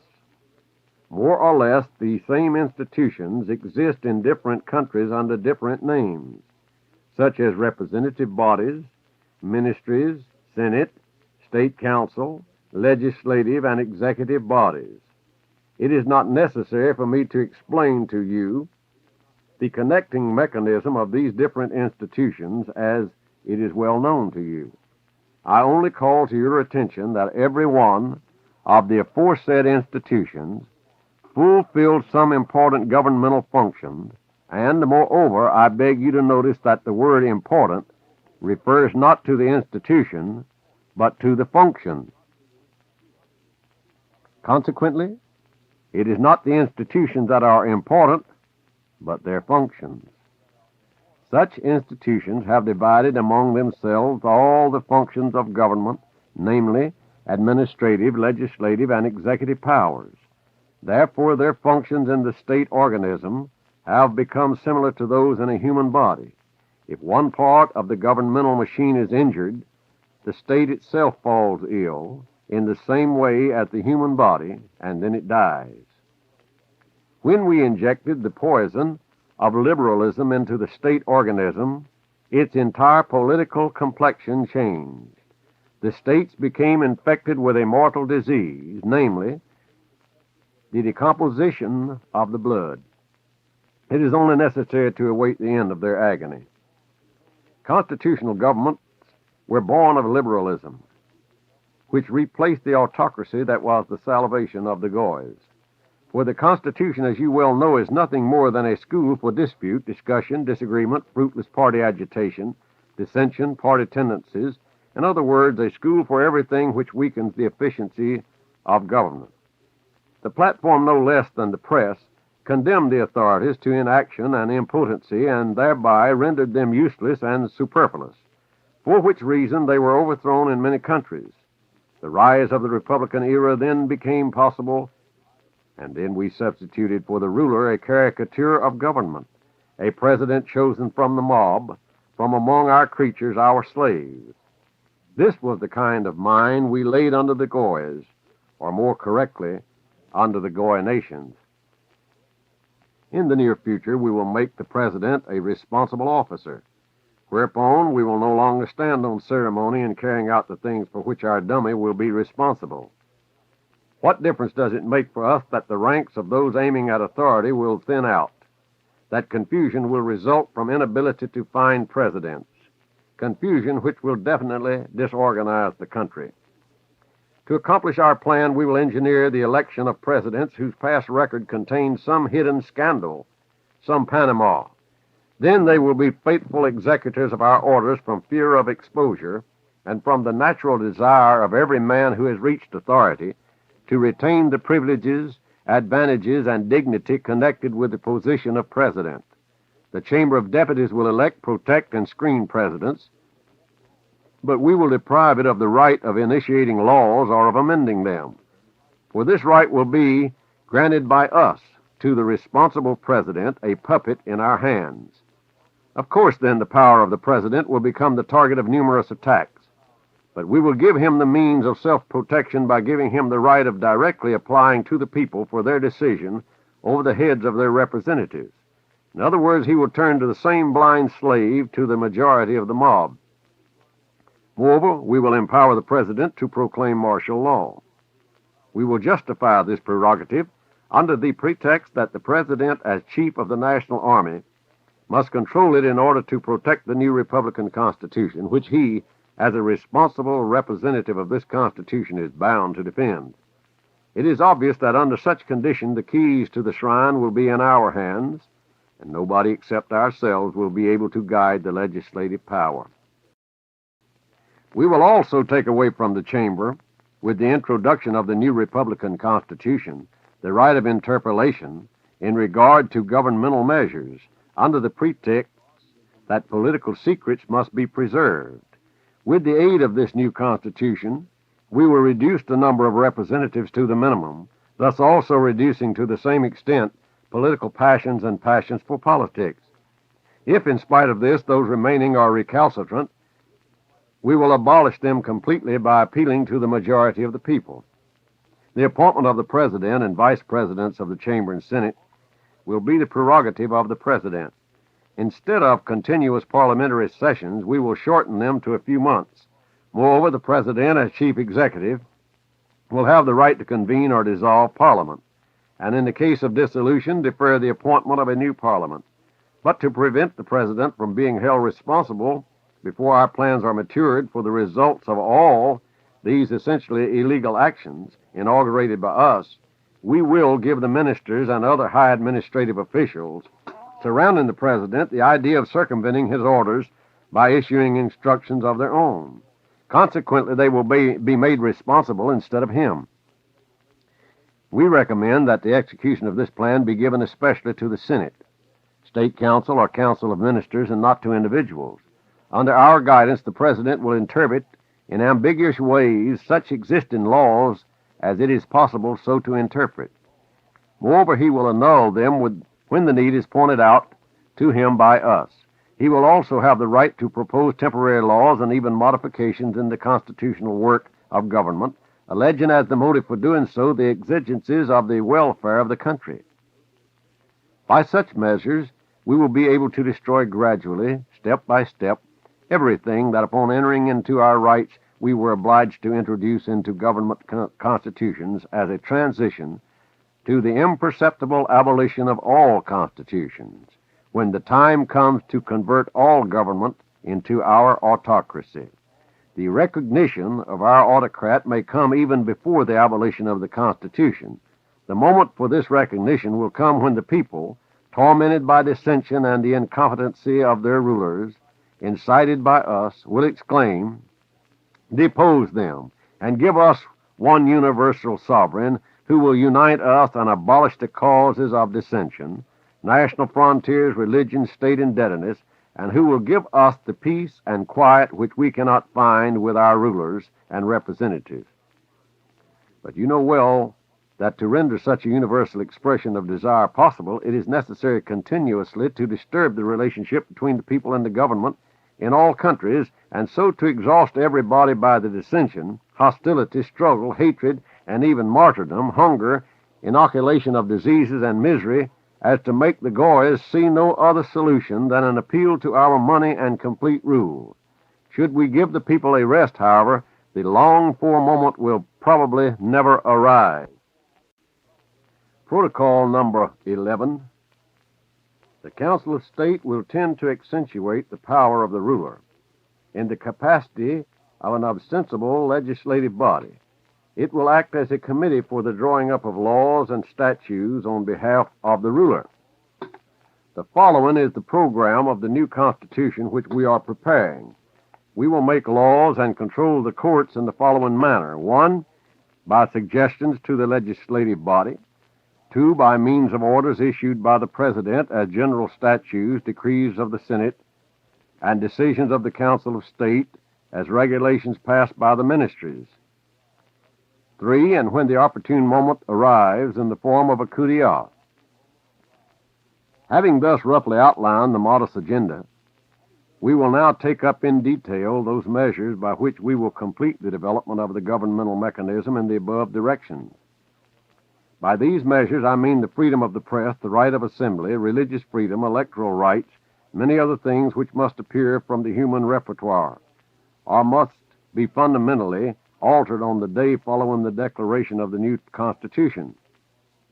It is only at this moment that it will become possible for us to announce all our decrees, for at any time in the future, every perceptible change would be dangerous, and this for the following reasons.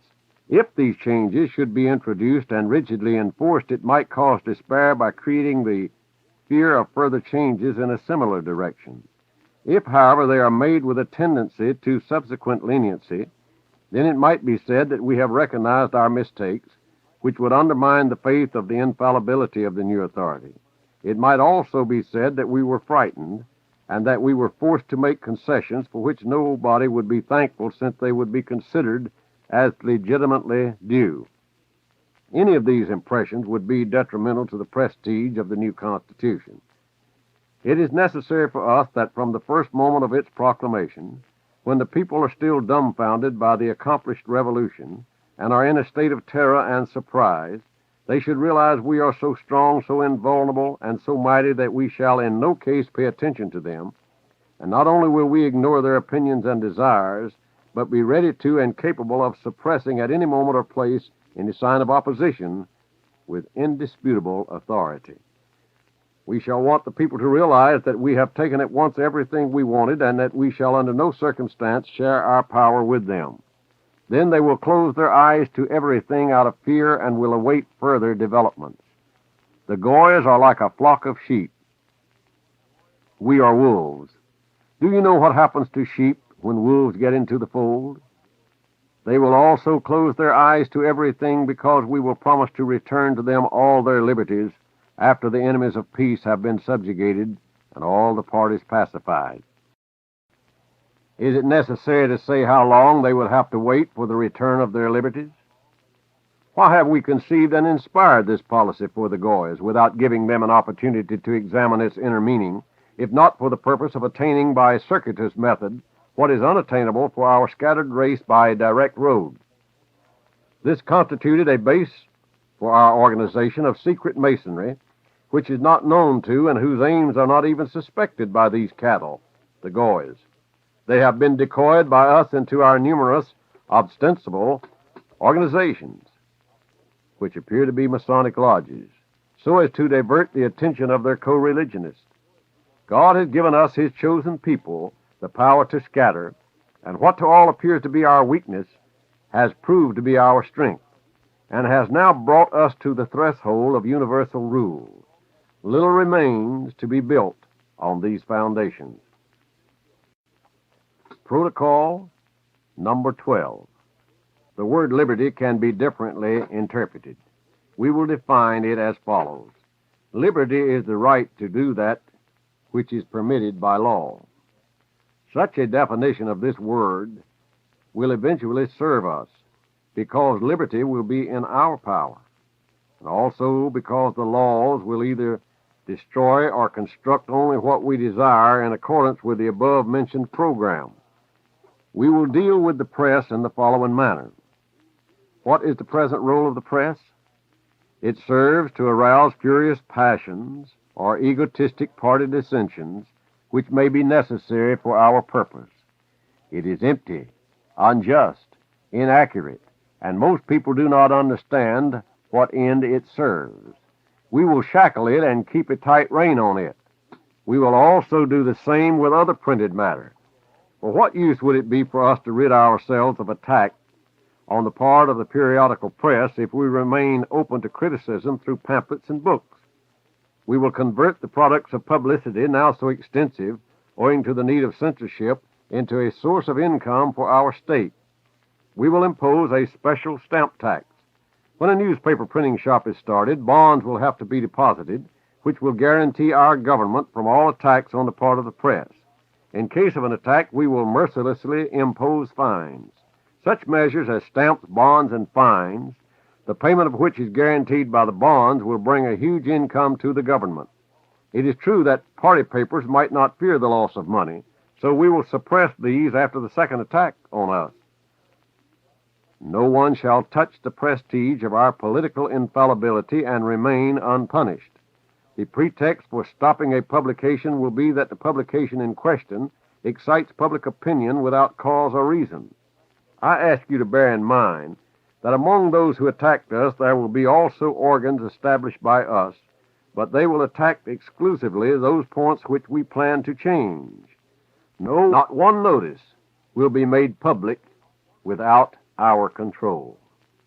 This is already being done by us, since the news from all parts of the world is received through several agencies in which it is centralized. These agencies will then be completely in our power, and they will publish only such news as we will permit. If we have already managed to subjugate the minds of the Goys to such an extent that almost all of them see world events through colored glasses which we put over their eyes, if even at present there is not one state which bars our access to state secrets, so termed by the stupid Goys, then what will it be when we, in the person of our universal sovereign, are the recognized rulers of the world? Let us return to the future of the press.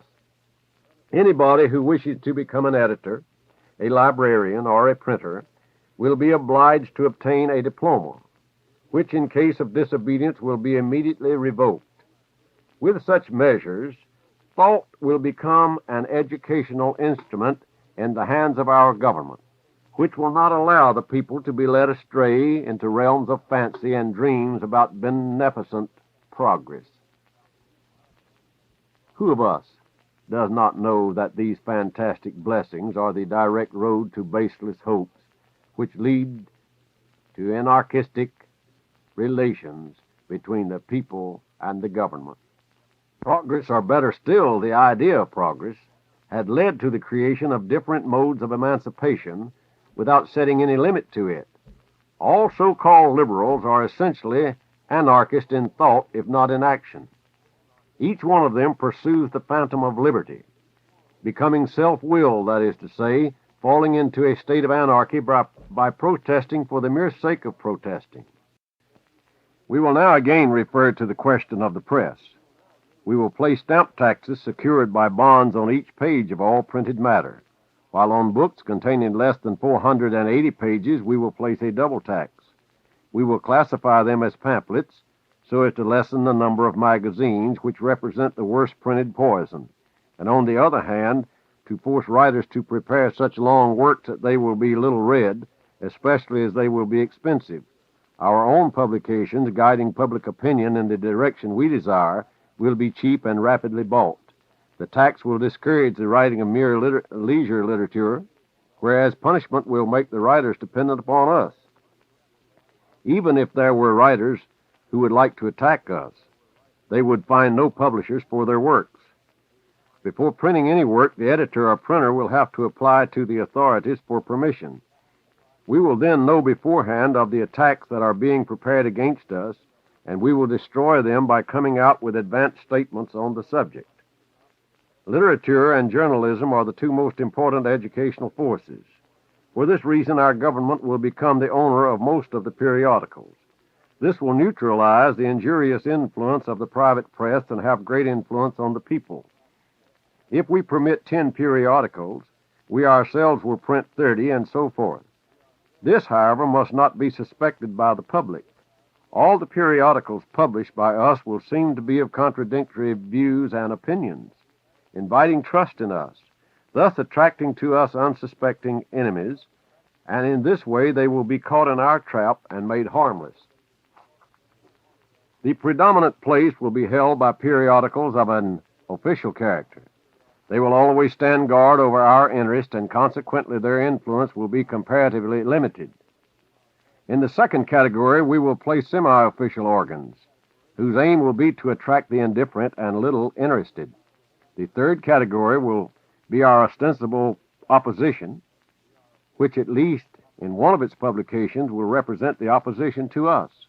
Our real enemies will mistake this seeming opposition as belonging to their own group and will thus show us their cards. All our newspapers will represent different tendencies, namely aristocratic, republican, revolutionary, even anarchistic, so long, of course, as the Constitution lasts. Like the Indian god Vishnu, these periodicals will have 100 arms, each of which will reach the pulse of every group of public opinion. When the pulse beats faster, these arms will guide opinion toward our aims, since the excited person loses the power of reasoning and is easily led. Those fools who believe that they repeat the opinions expressed by the newspapers of their party will be repeating our opinions or those which we desire them to have. Imagining that they are following the press of their party, they will follow the flag which we will fly for them. In order that our newspaper militia may carry out our program, we must organize the press with great care. Under the title of the Central Department of the Press, we will organize literary meetings at which our agents unnoticed will give the passwords and countersigns. Discussing and contradicting our policies, although always superficially, without touching their essence, our press will conduct an empty fire against official newspapers so as to give us only an opportunity to express ourselves in greater detail than we were able to in our preliminary declarations. This, of course, will be done when it is useful to us. These attacks against us will also seem to convince the people that complete liberty of the press still exists, and it will give our agents the opportunity to declare that the papers opposing us are mere windbags, since they are unable to find any real ground to refute our orders. Such measures, which will escape the notice of the public attention, will be the most successful means of guiding the public mind and of inspiring confidence in our government. Thanks to them, we will, as the need arises, excite or pacify the public mind on political questions. We will be able to persuade or confuse them, sometimes printing the truth, sometimes lies, referring to facts or contradicting them according to the way they are received by the public, always carefully sounding the ground before stepping on it. We will surely conquer our enemies, because they will not have the press at their disposal in which to express themselves in full. Moreover, with the above-mentioned plans against the press, we will not even need to refute them seriously. The trial balloons thrown out by us in the third category of our press, we will deny energetically in case of need in our semi-official organs. In French journalism, there already exists the Masonic solidarity of a password. All organs of the press are bound by professional secrecy. Like the ancient augurs, not one member will disclose his secret if he is not ordered to do so. Not one journalist will dare to disclose this secret, for not one of them is admitted to literary headquarters unless he has a disgraceful action in his past record. The fact would immediately be made public. While these disgraceful actions are known only to a few, the prestige of the journalist attracts opinion throughout the country. He is admired. Our plans must extend chiefly to the provincial districts. There we must excite hopes and ambitions opposed to those of the capitals, by means of which we may always attack them, preventing such ambitions to the capitals as the inspired views and aims of the provincial districts.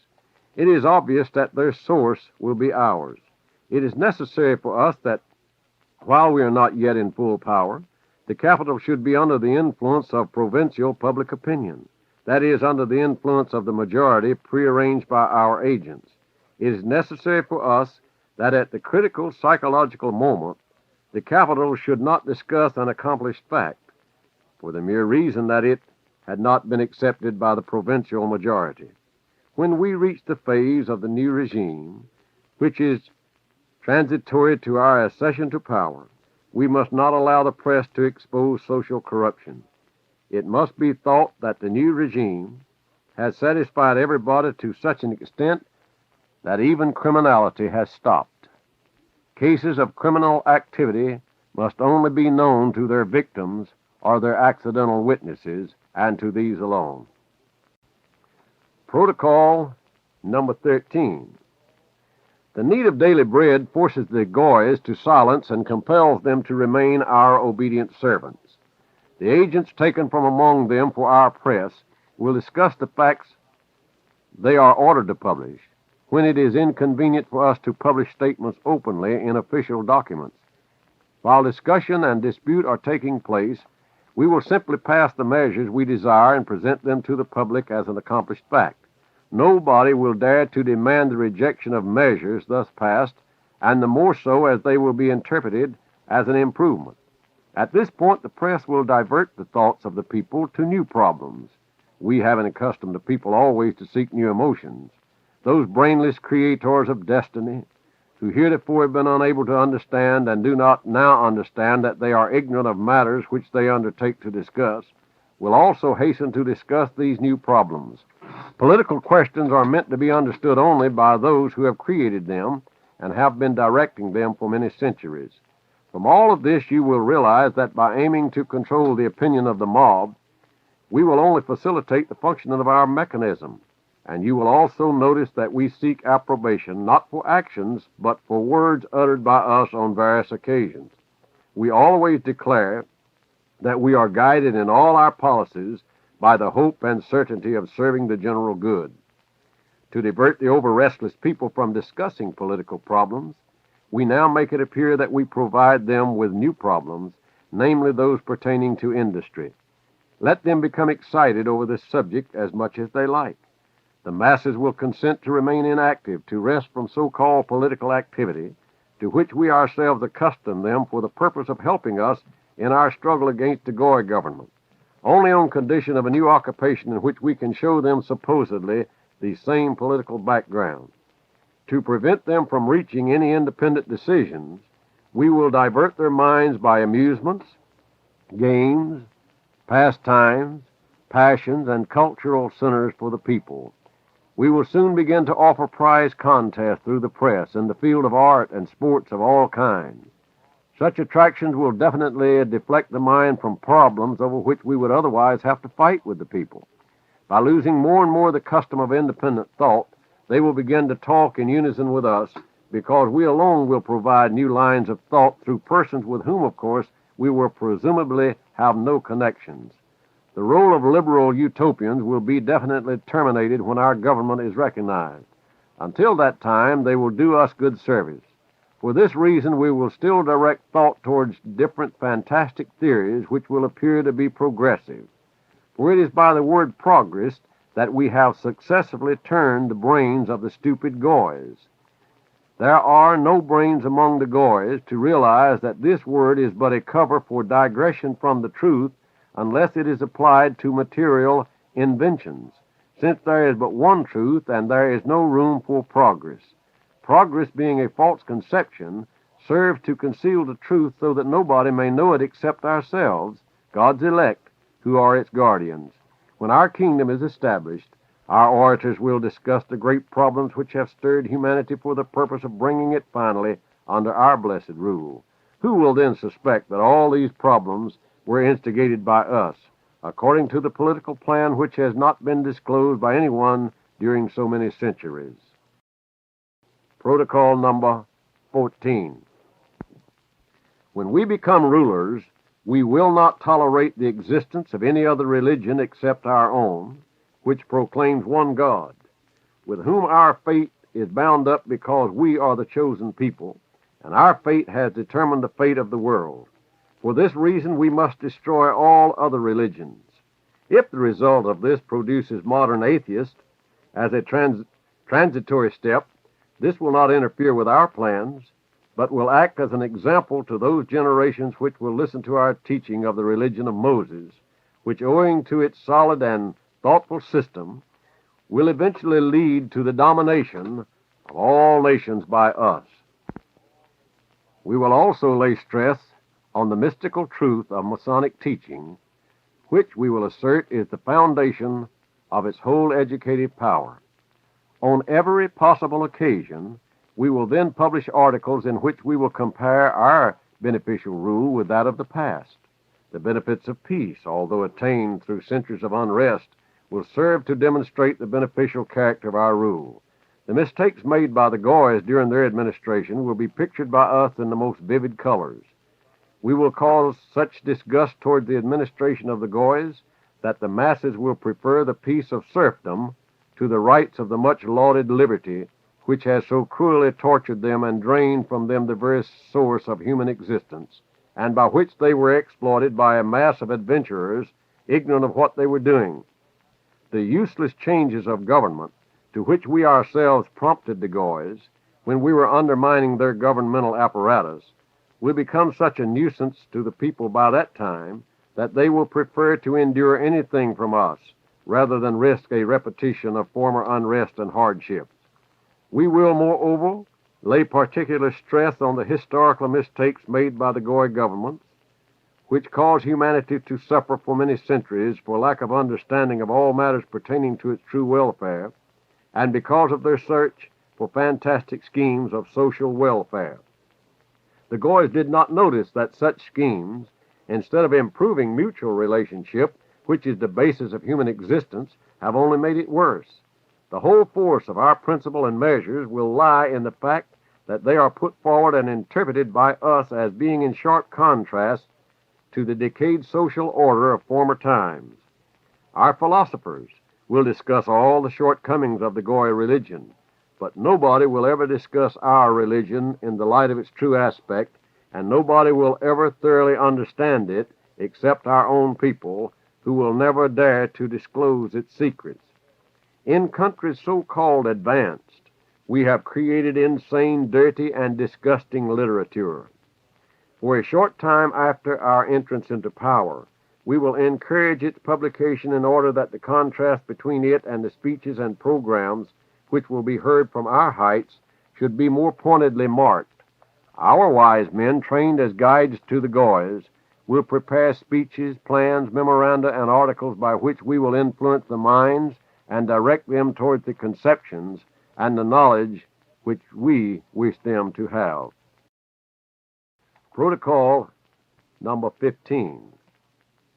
When we finally become rulers by means of revolutions, which will be arranged so that they shall take place simultaneously in all countries and immediately after all existing governments shall have been officially pronounced as incapable, which may not happen soon, perhaps not before a whole century, we will see to it that no plots are hatched against us.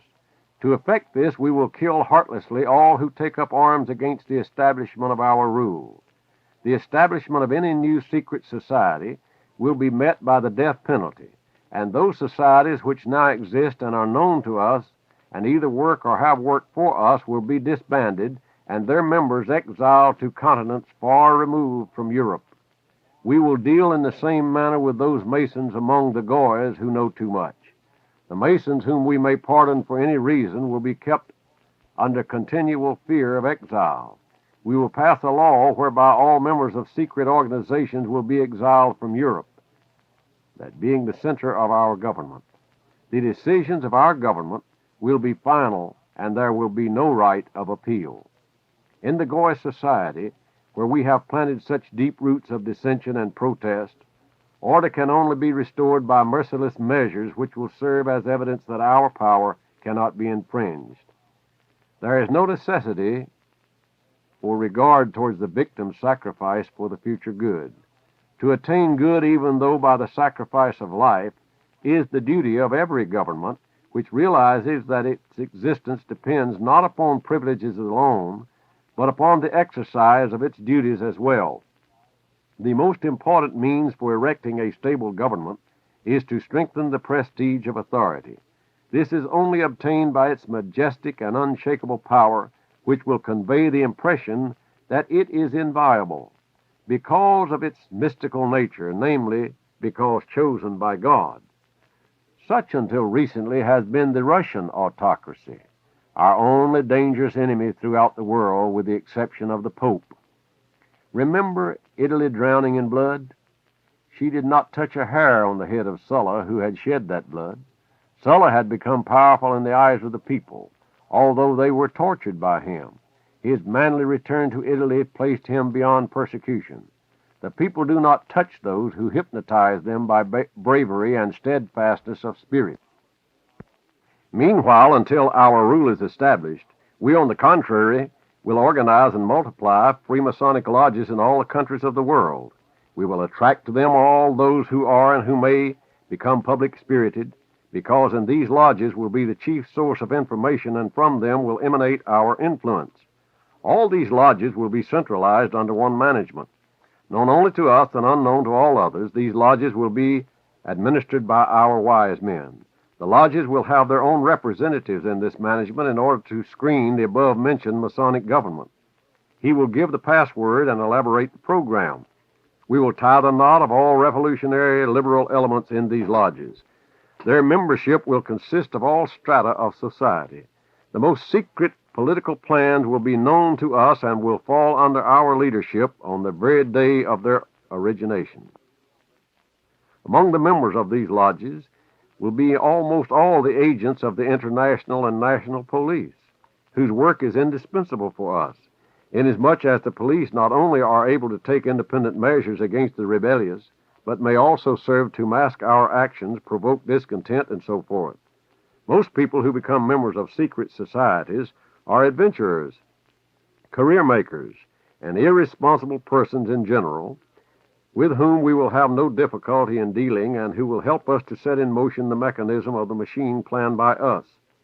If this world becomes perturbed, it will only prove that it was necessary for us to disorganize it so as to destroy its too great solidarity. If a plot is laid, it must be headed by one of our most trustworthy servants. It is only natural that we want nobody but ourselves to guide the work of the Masons, for we know where we are trending. We know the final aim of every action.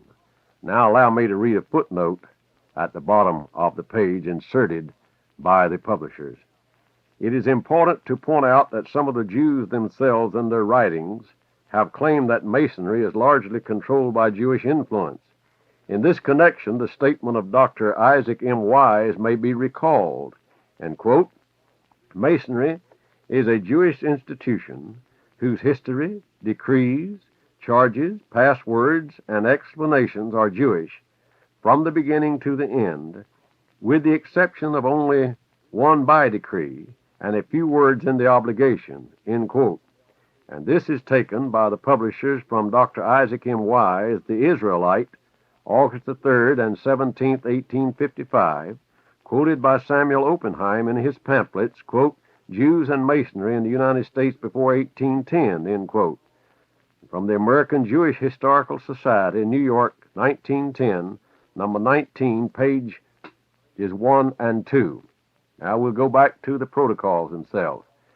The Goys, however, understand nothing, not even the immediate results.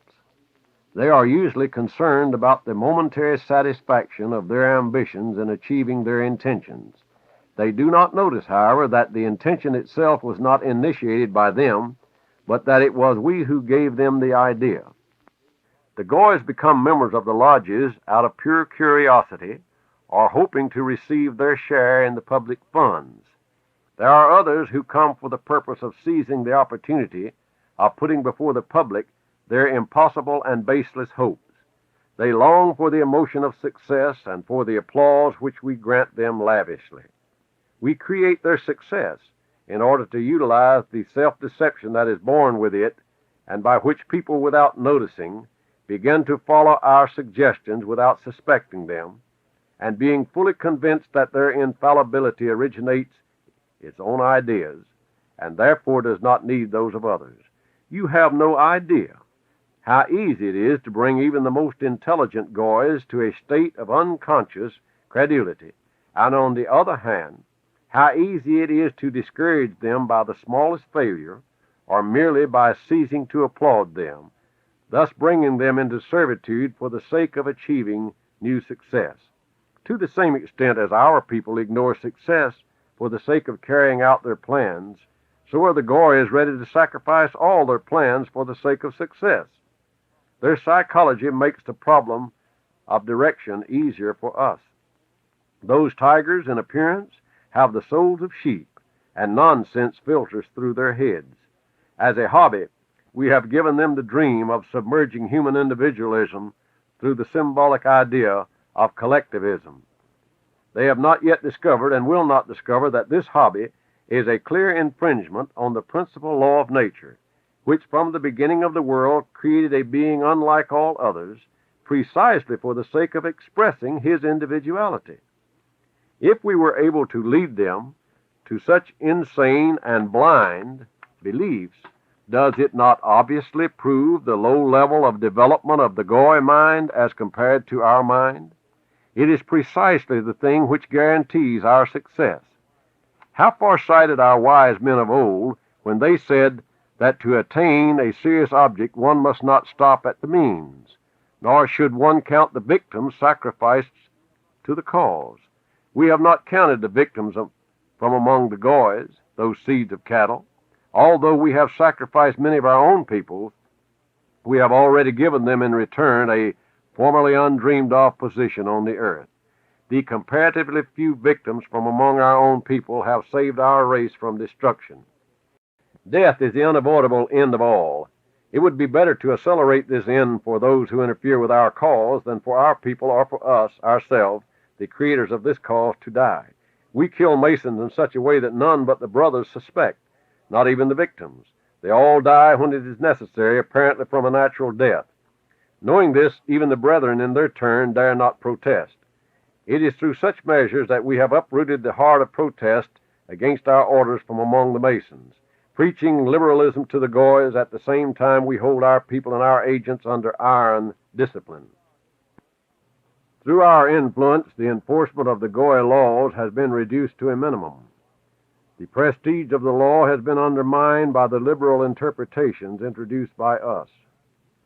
The courts decide as we dictate the most important principles, both political and moral, viewing the cases in the light presented by us for the goy administration. This we accomplish naturally through agents, with whom we have ostensibly no connection, namely through the press or otherwise. Even senators and high officials blindly follow our advice. The purely animal mind of the goys is incapable of analysis and observation, and even less so of foreseeing to what results the development of the principle involved in the case may lead.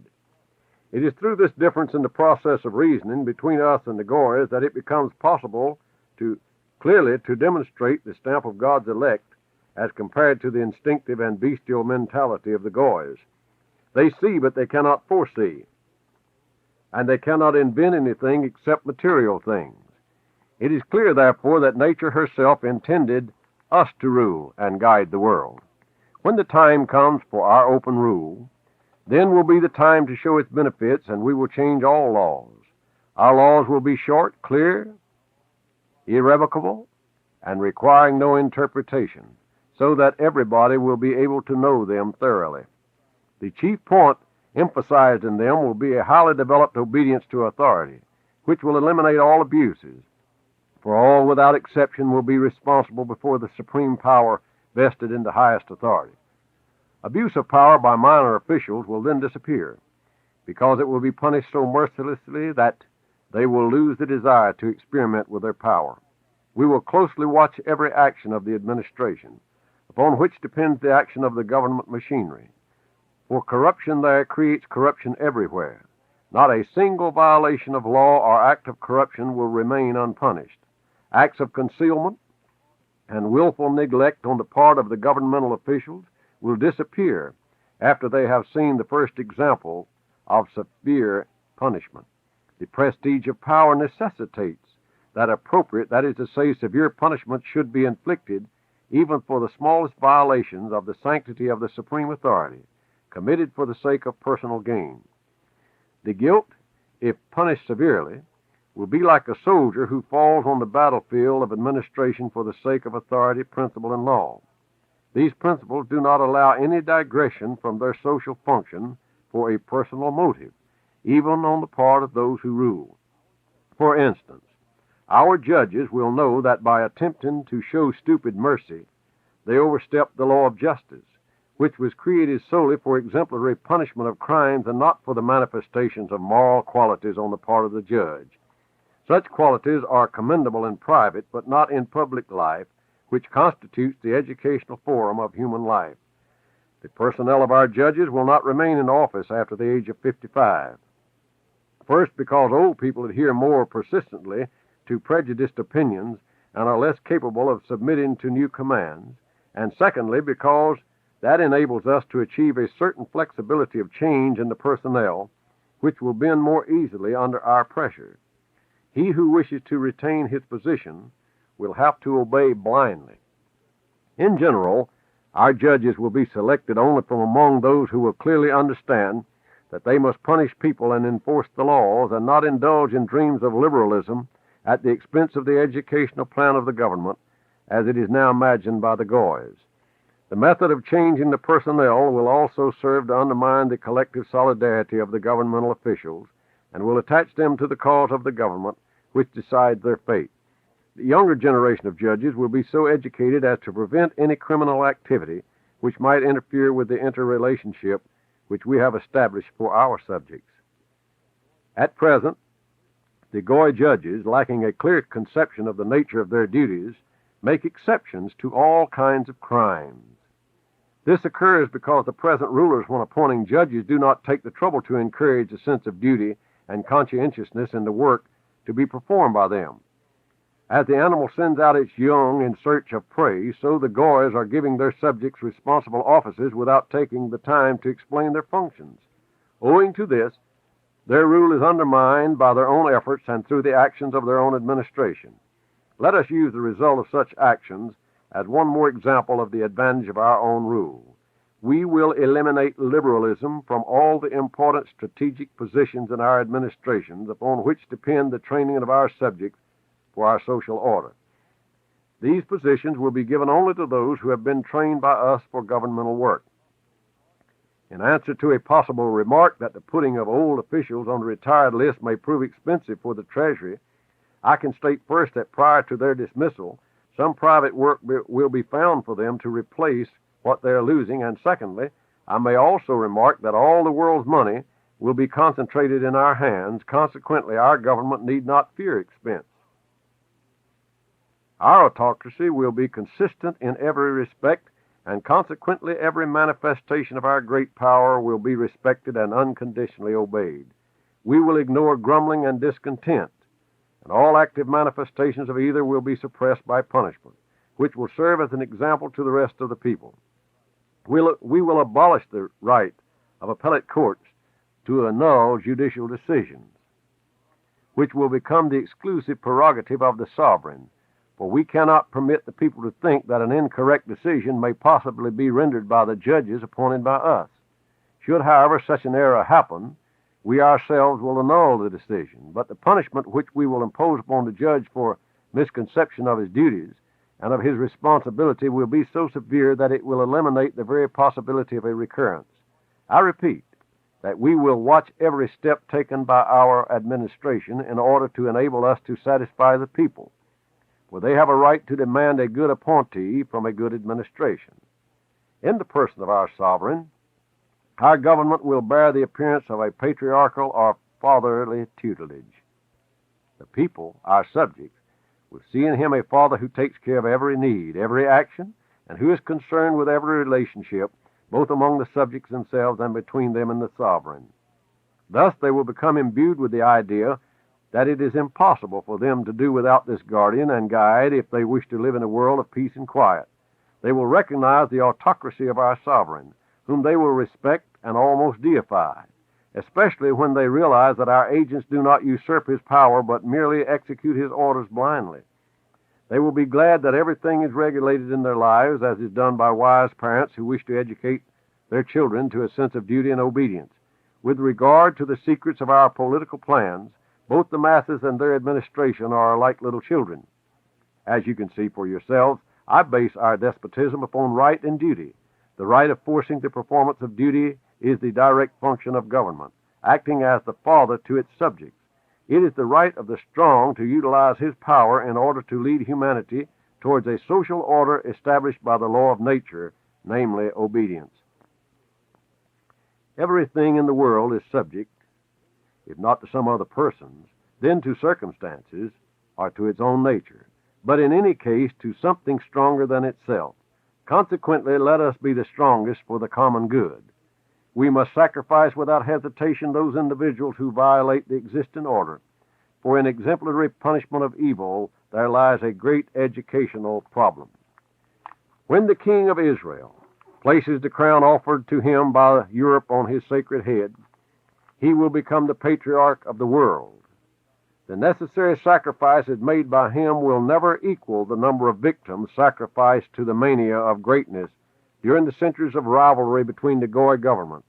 Our sovereign will be in constant communication with the people, delivering from tribunes addresses which will be spread to all parts of the world.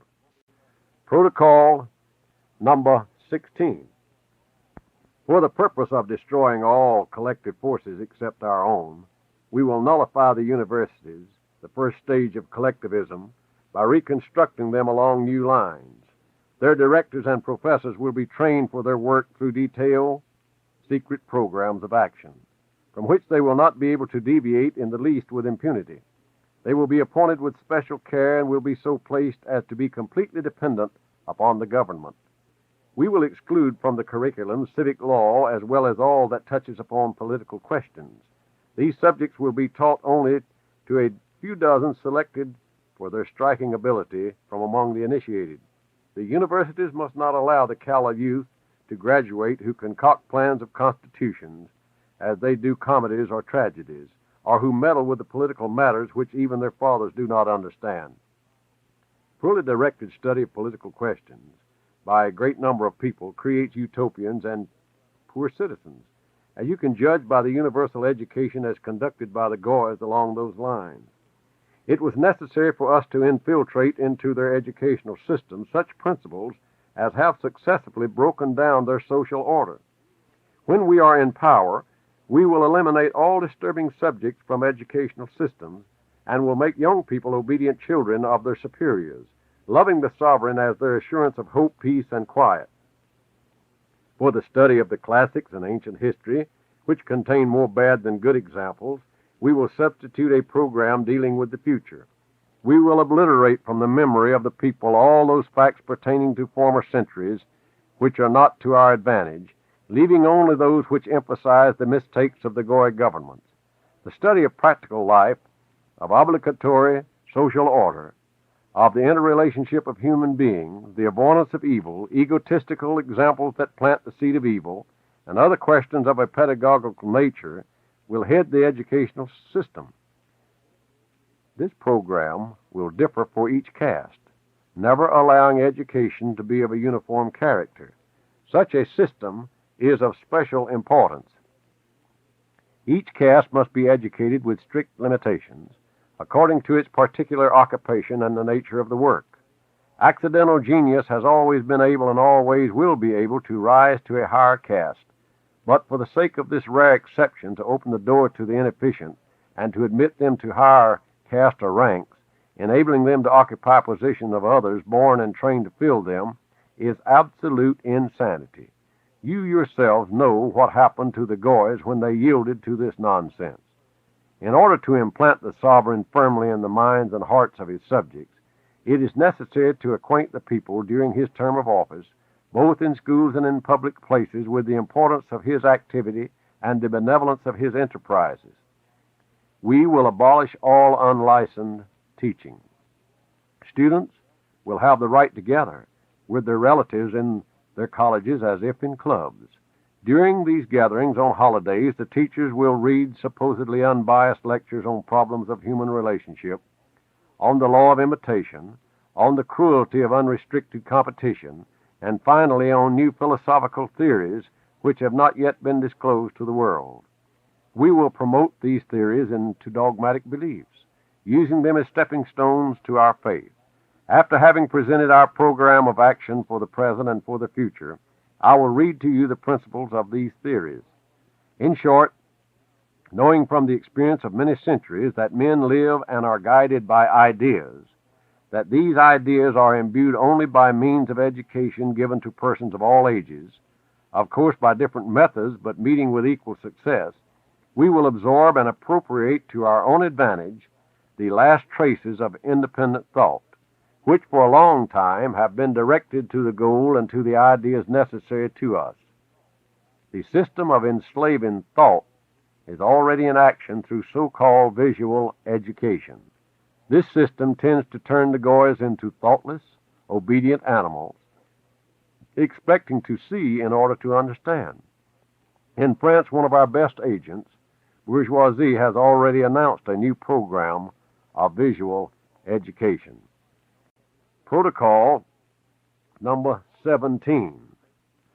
The lawyer's profession makes people grow cold, cruel, stubborn, and unprincipled, and compels them to take an abstract or purely legal viewpoint in all matters. They have learned to consider solely the personal gain derived from every case they handle, and not the possibility of the social benefit of its results. They rarely refuse to take a case and always strive for acquittal at all costs, clinging to minor technical points of a legal nature. In this way, they demoralize the courts. Therefore, we will limit this profession, converting it into an executive public office. Lawyers will be deprived of the right of contact with their clients on the same basis as are the judges. They will receive their cases only from the court, preparing them on the strength of written reports and documents, and defending their clients after they have been examined in court on the basis of the facts obtained during the trial. They will receive a salary, regardless of whether the defense has been successful or not. They will act as simple exponents of the case on behalf of the defense in counterbalance to the public prosecutor, who will act as exponent on behalf of the prosecution. This will shorten legal procedure and establish an honest and impartial defense, conducted not for the sake of personal gain, but based on the personal conviction of the lawyer. This will also eliminate the existing bribery among fellow lawyers and prevent their allowing the side to win which pays. We have already taken care to discredit the clergy of the Goyas, and thus to undermine their function, which at the present time could have been very much in our way. Their influence over the people diminishes daily. Today, freedom of religion has been proclaimed everywhere. Consequently, it is only a question of a few years before the complete collapse of Christendom. It will be still easier to deal with other religions, but it is too early to discuss this problem. We will confine clericalism and clericals within such a narrow field that their influence will have an effect opposite to what it used to have. When the moment comes to annihilate the Vatican completely, an invisible hand pointing towards this court will guide the masses in their assault. When, however, the masses attack, we will come forward as defenders to prevent too much bloodshed. By this method, we will penetrate its very heart and will not leave it until we have undermined its power. The King of Israel will become the real Pope of the universe, the Patriarch of the International Church. But until we have accomplished the re-education of the youth to new transitional religions, and finally to our own, we will not openly attack the existing churches, but will fight them by means of criticism, thus creating dissension. In general, our press will denounce governmental activities and religion, and will expose the inefficiency of the Goyas in the most unscrupulous terms, so as to humiliate them to such an extent as only our ingenious race is capable of doing. Our rule will simulate the god Vishnu, who resembles us physically. Each of our 100 hands will hold one of the springs of the social machine. We will see everything without the aid of the official police in its present organization. however, which we have worked out for the Goys, the police prevent the government from seeing anything. According to our program, 1/3 of our subjects will watch the others from a pure sense of duty as volunteers for the government.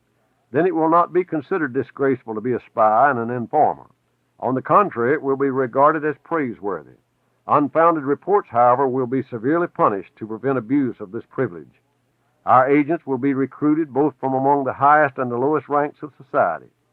They will be selected from among the pleasure-loving governmental officials, editors, printers, booksellers, salesmen, workmen, drivers, butlers, etc. This police force will have no official rights or credentials, which give opportunity for the abuse of power, and consequently it will be powerless. It will merely act as observer and will make reports. The verification of such reports and the issue of warrants for arrest will rest with the responsible group of police controllers. The actual arrest, however, will be made by a gendarmerie corps of the municipal police. In case of failure to report any political matter which has been observed or rumored, the person who should have reported it may be brought to trial for concealment of crime if it is proven that he is guilty. In the same way that our brethren are now under obligation to report on their own initiative on all apostates or on any person marked as being opposed to the Kahila, so in our universal kingdom it will be obligatory for all subjects to serve the state in that direction. Such an organization will eliminate all abuse of power and various kinds of coercion and corruption. In fact, the very things which have been introduced into the customs of the Goys by our councils and by the theories of the rights of supermen. But how otherwise could we foment the increasing causes for disorder in the midst of their administration? What other means could we use? Among these means, one of the most important is the employment of such agents for the preservation of order as are in a position to manifest their own evil inclinations in the course of their destructive work, namely their self-will, abuse of authority, and most important of all, bribery. Protocol number 18. When the time comes for us to strengthen the measures of police protection, the most terrible poison for the prestige of authority, we will artificially organize disorder or simulate the expression of discontent with the aid of experienced orators. These orators will be joined by sympathizers. This will give us the pretext for searches and special restrictions which will be put into force by our servants among the Goy police. As most conspirators work as amateurs for the sake of chattering, we will not disturb them until we see that they are about to take action, but we will introduce in their midst Secret Service agents. It must be remembered that the prestige of authority diminishes if conspiracies against it are often discovered. For that leads to the presumption of the weakness of the authority, or what is worse, to the admission of its own mistakes. You are aware that we have destroyed the prestige of the ruling Goys by frequent attempts made on their lives through our agents, who were but blind sheep of our flock, easily moved by a few liberal phrases to crimes so long as they were of a political nature. We have forced the rulers to admit their own weakness by adopting open measures of police protection, and thereby we have ruined the prestige of their authority. Our sovereign will be protected only by the most invisible guard, because we will never allow anyone to think that conspiracy might exist against him which he is unable to combat and from which he has to hide himself. If we were to allow this thought to prevail, as it prevails among the Goys, we would thereby sign the death warrant, if not of the sovereign himself, then of his dynasty in the near future. Observing strict decorum, our sovereign will use his power only for the benefit of the people, but never for his own good or for that of his dynasty. By strictly adhering to this decorum, his authority will be respected and protected by his subjects. Moreover, he will be worshipped, because it will be known that upon his authority depends the well-being of every citizen of the kingdom and the stability of the social order itself. To guard the sovereign openly is equivalent to an admission of the weakness of his governmental organization. Our sovereign, when amidst his people, will always appear to be surrounded by a crowd of curious men and women who will stand beside him as though accidentally and will hold back the other people as though through respect for order. This example will implant an idea of self-restraint in others. If there be a person in the crowd trying to present a petition and working his way through the ranks, the person nearest to him must take the petition and present it to the sovereign in sight of the petitioner himself, so that all may know that the petition presented has reached its destination, and consequently that there exists a control of affairs on the part of the sovereign himself. The prestige of authority demands that the people should be able to say, quote, if only the king could know it, end quote, or, quote, the king will know about this, end quote. With the establishment of an official police guard, the mystical prestige of authority vanishes at once. With a certain amount of audacity, everyone considers himself superior to authority. The assassin realizes his strength and only has to watch his opportunity to make an attempt against an official. We preach differently for the Goys, but we can see the results to which open methods of protection have led them. We will arrest criminals upon the first more or less well-founded suspicion. Because of the fear of a possible mistake, political criminals should not be given the opportunity to escape. Indeed, towards political crime, we will show no mercy. If in exceptional cases it may seem possible to allow the investigation of motives which have led to ordinary criminal offenses, there is no excuse for those who attempt to deal with matters which no one can understand except the government. Moreover, not even all governments are capable of understanding the right policy. Protocol number 19. Though we will not allow individuals to become involved in politics, we will, on the other hand, encourage the submission for the approval of the government of all petitions and reports containing suggestions and plans for bettering the condition of the people. This will bring to our knowledge the shortcomings or merely the fanatic aspiration of our subjects. These suggestions we will answer either by favorable action or by refusal, proving the lack of intelligence and the errors of those who have submitted such suggestions. Sedition is nothing but the barking of a lapdog at an elephant. From the point of view of a government which is well organized, not from the police standpoint, but with regard to its social bases, the lapdog barks at the elephant because he does not realize his strength. It is only necessary for the elephant to show his strength once, and the dog barks no more. He begins to wag his tail the moment he sees the elephant. In order to eliminate the prestige of martyrdom from political crime, we will seat the political criminal on the same bench with thieves, murderers, and other disgusting and dirty criminals. Then public opinion will regard that class of criminals as quite as disgraceful as any other, and will brand them with equal contempt. We have endeavored to prevent, and I hope have succeeded in preventing, the Goys from using such methods of dealing with seditious activities. In order to attain this end, we have made use of the press and public speeches. Indirectly, through cleverly compiled historical textbooks, we have given publicity to martyrdom as though revolutionists had undergone it for the sake of human welfare. Such an advertisement has increased the contingent of liberals and forced thousands of Goys into the herds of our cattle. Protocol number 20. Today we shall deal with the financial program, the discussion of which I have postponed until the end of my report because it is the most difficult, conclusive, and decisive point in our plans. In approaching it, I will remind you that I have already intimated that the result of our actions is measured in figures. When we become rulers, our autocratic government, for the sake of self-defense, will avoid burdening the people with heavy taxes, and it will not forget the role it has to play, namely that of father and protector. But as government organization is costly, it is necessary to raise the means for its maintenance. Consequently, we must carefully work out the plan of a fair distribution of taxation. In our government, the sovereign will have the legal fiction of owning everything in his kingdom, which is easily put into practice and can resort to legal confiscation of all money in order to regulate its circulation throughout the country. Consequently, the best method of taxation is the levying of a progressive tax on property. Taxes will thus be paid without difficulty or ruin in respective proportion to the amount of property owned. The rich must realize that it is their duty to give a part of their surplus wealth for the benefit of the country as a whole, because the government guarantees inviolability of the remaining part of their property, and the right of honest gain. I say honest because the control of property will prevent legal theft.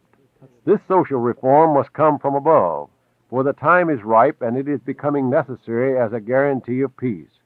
The tax on the poor is the seed of revolution, and it acts detrimentally to the government, which loses the great in its pursuit of the little.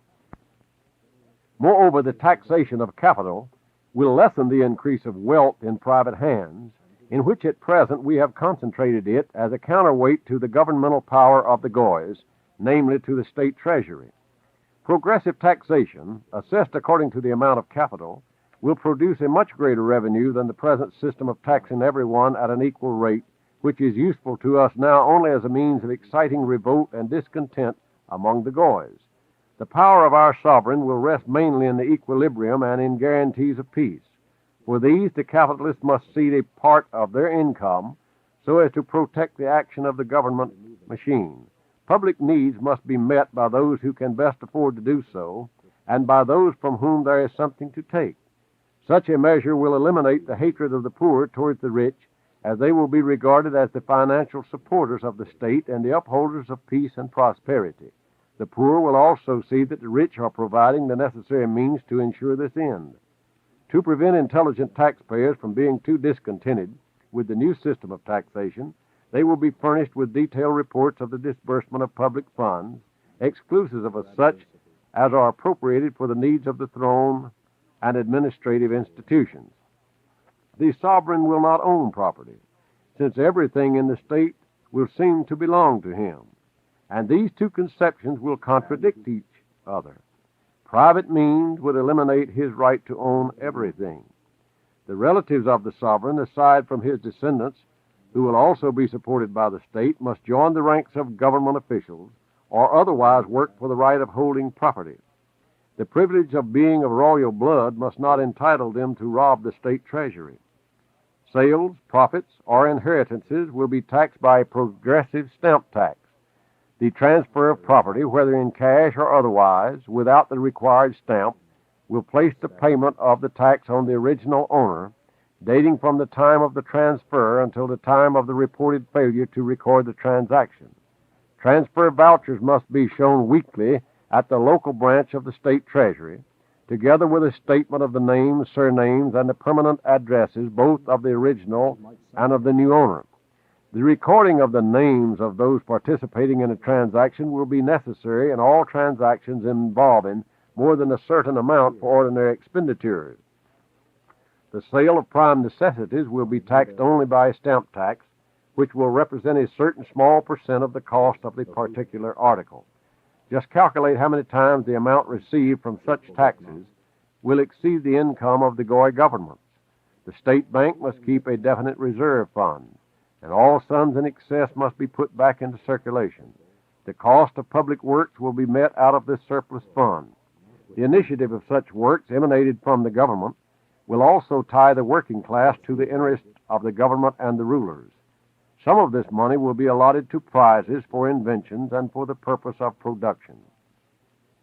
Even small sums in excess of certain definite and broadly calculated funds should not be allowed to be kept in the state treasury, because money is intended to circulate, and every impediment to circulation is detrimental to the governmental mechanism, which the money lubricates. The congestion of lubricating substances can stop the proper functioning of the mechanism. The substitution of bonds for a part of the currency has created just such an impediment. The result of this has already become sufficiently evident.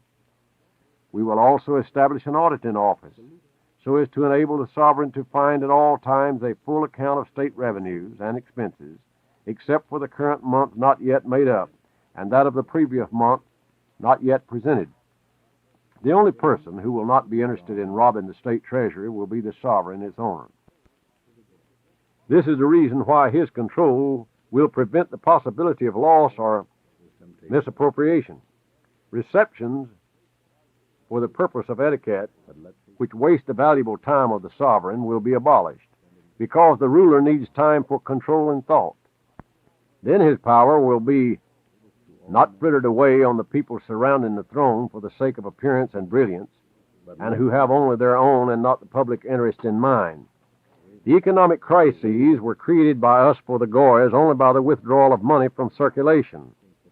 Huge amounts of capital were kept idle and were taken away from the nations, which were thus compelled to apply to us for loans.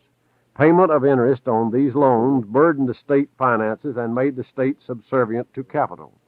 The concentration of industry, having taken production out of the hands of the artisan and put it into the hands of the capitalist, sucked all the power out of the people and also out of the state. The present issue of money generally does not coincide with the need per capita, and consequently it cannot satisfy all the needs of the working classes. The issue of currency must correspond with the increase in population, and children must be reckoned as customers from the day of their birth. The revision of the issue of currency is an essential problem for the whole world.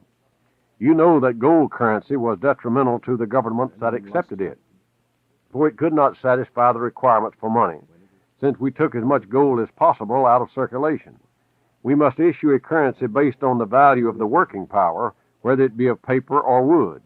We will issue money in proportion to the normal demands of every subject, adding a certain amount at every birth and decreasing it with every death. Every department, the French administrative divisions, every district will be in charge of its own account. To avoid any delay in paying the government's expenses, the terms of such payments will be decreed by order of the sovereign. This will eliminate any favoritism of the Ministry of Finance over any other department to the detriment of the others. The budget of revenues and the budget of expenditure will be placed side by side in order that they may always be compared with each other. We will present plans for the reform of the Goya financial institutions and of their principles as planned by us in such a manner that nobody will be frightened. We will demonstrate the need of reform by the disorderly twaddle produced by the financial disorganization of the Goyas. We will show that the first reason for this confusion lies in the drafting of rough estimates for the budget, which increases from year to year. This annual budget is with great difficulty made to last during the first half of the year. Then a revised budget is demanded, and the funds thus allotted are spent in the next 3 months, after which a supplementary budget is called for, and all this is wound up by a liquidation budget. As the budget of the following year is based on the total expenditure of the preceding year, the divergence from the normal reaches 50% annually, so that the annual budget trebles every 10 years. Owing to such a procedure, resulting from the carelessness of the Goy governments, their treasuries become empty. The period of loans followed and used up the remainder and brought all the Goy states to bankruptcy. You can well understand that such a management of financial affairs as we induce the Goys to pursue cannot be adopted by us.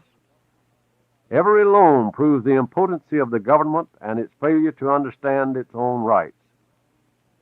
Loans, like the sword of Damocles, hangs above the head of the rulers, who, instead of placing temporary taxes on their subjects, stretch forth their hands and beg the charity of our bankers.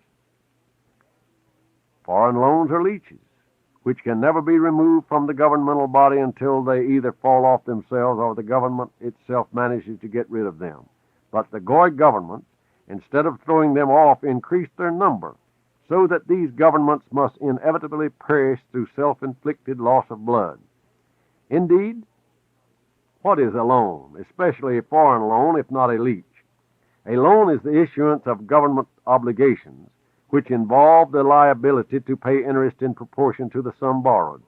If the loan pays 5%, then in 20 years the government has unnecessarily paid in interest an amount equal to the principal sum borrowed. In 40 years it is paid twice.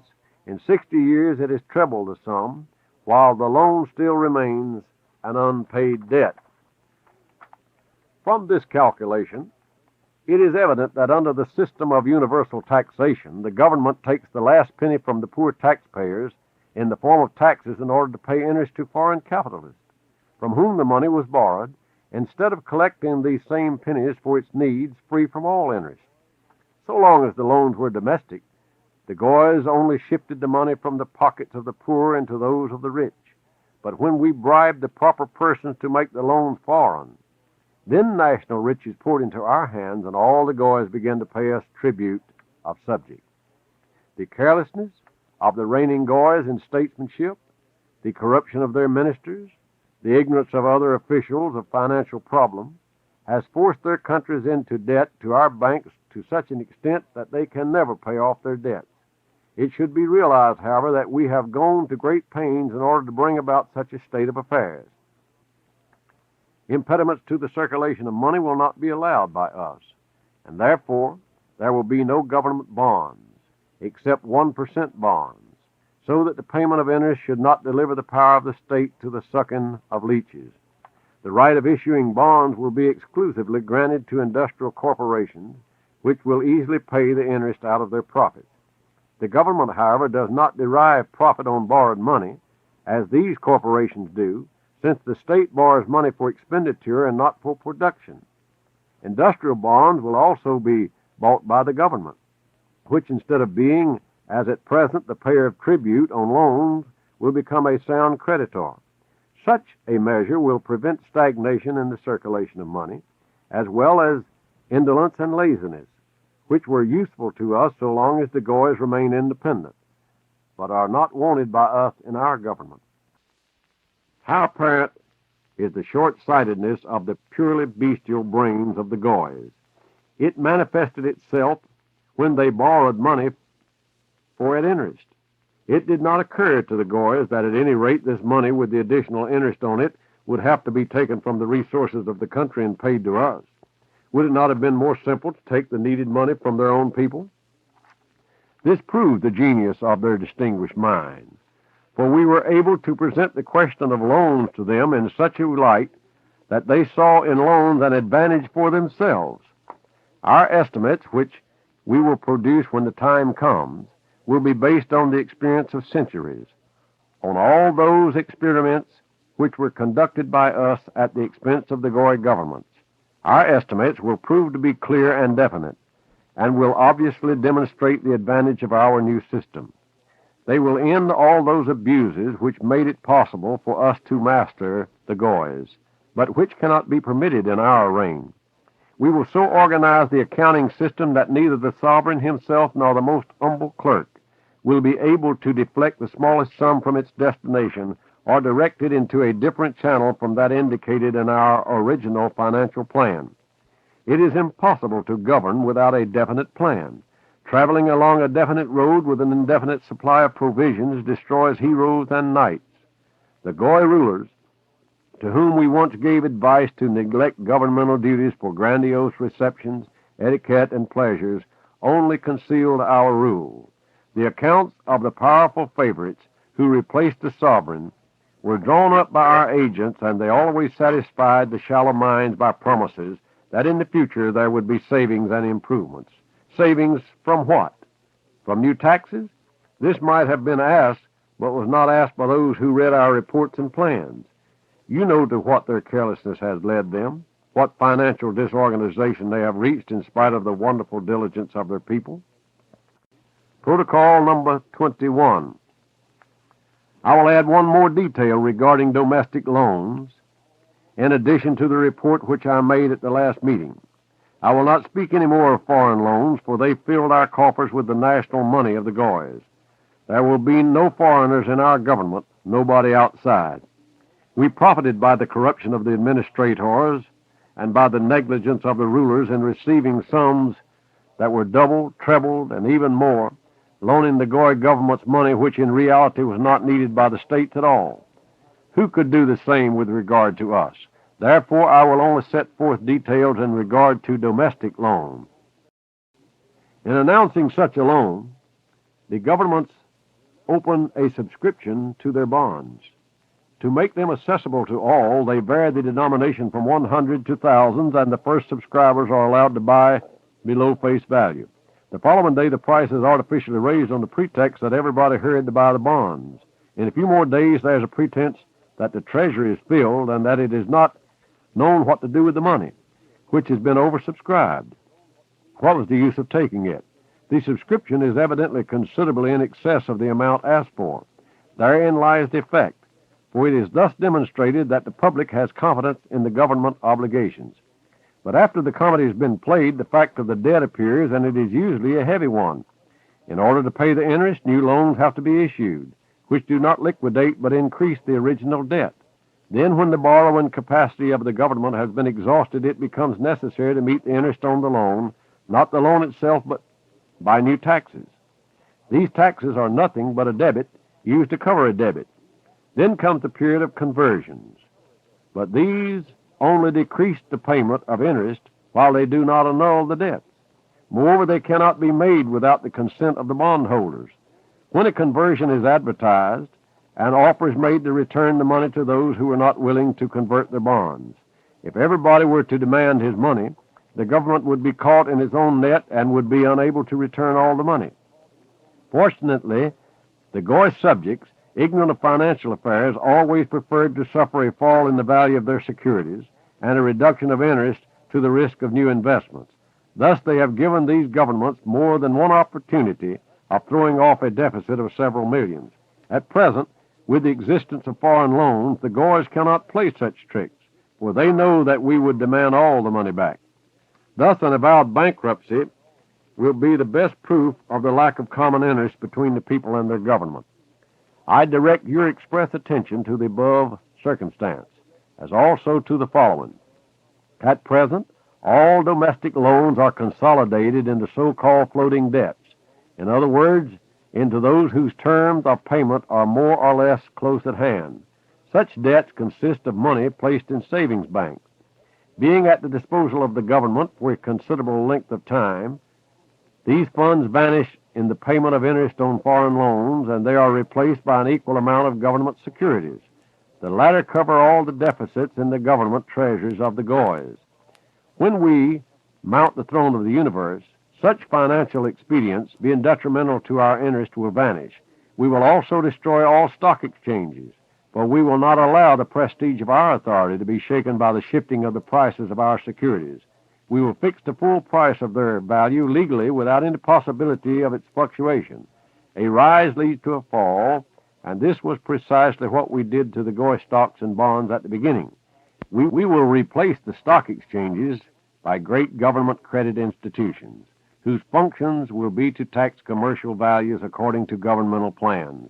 These institutions will be in a position to throw daily on the market 500 million shares of industrial stocks or to buy up a like amount.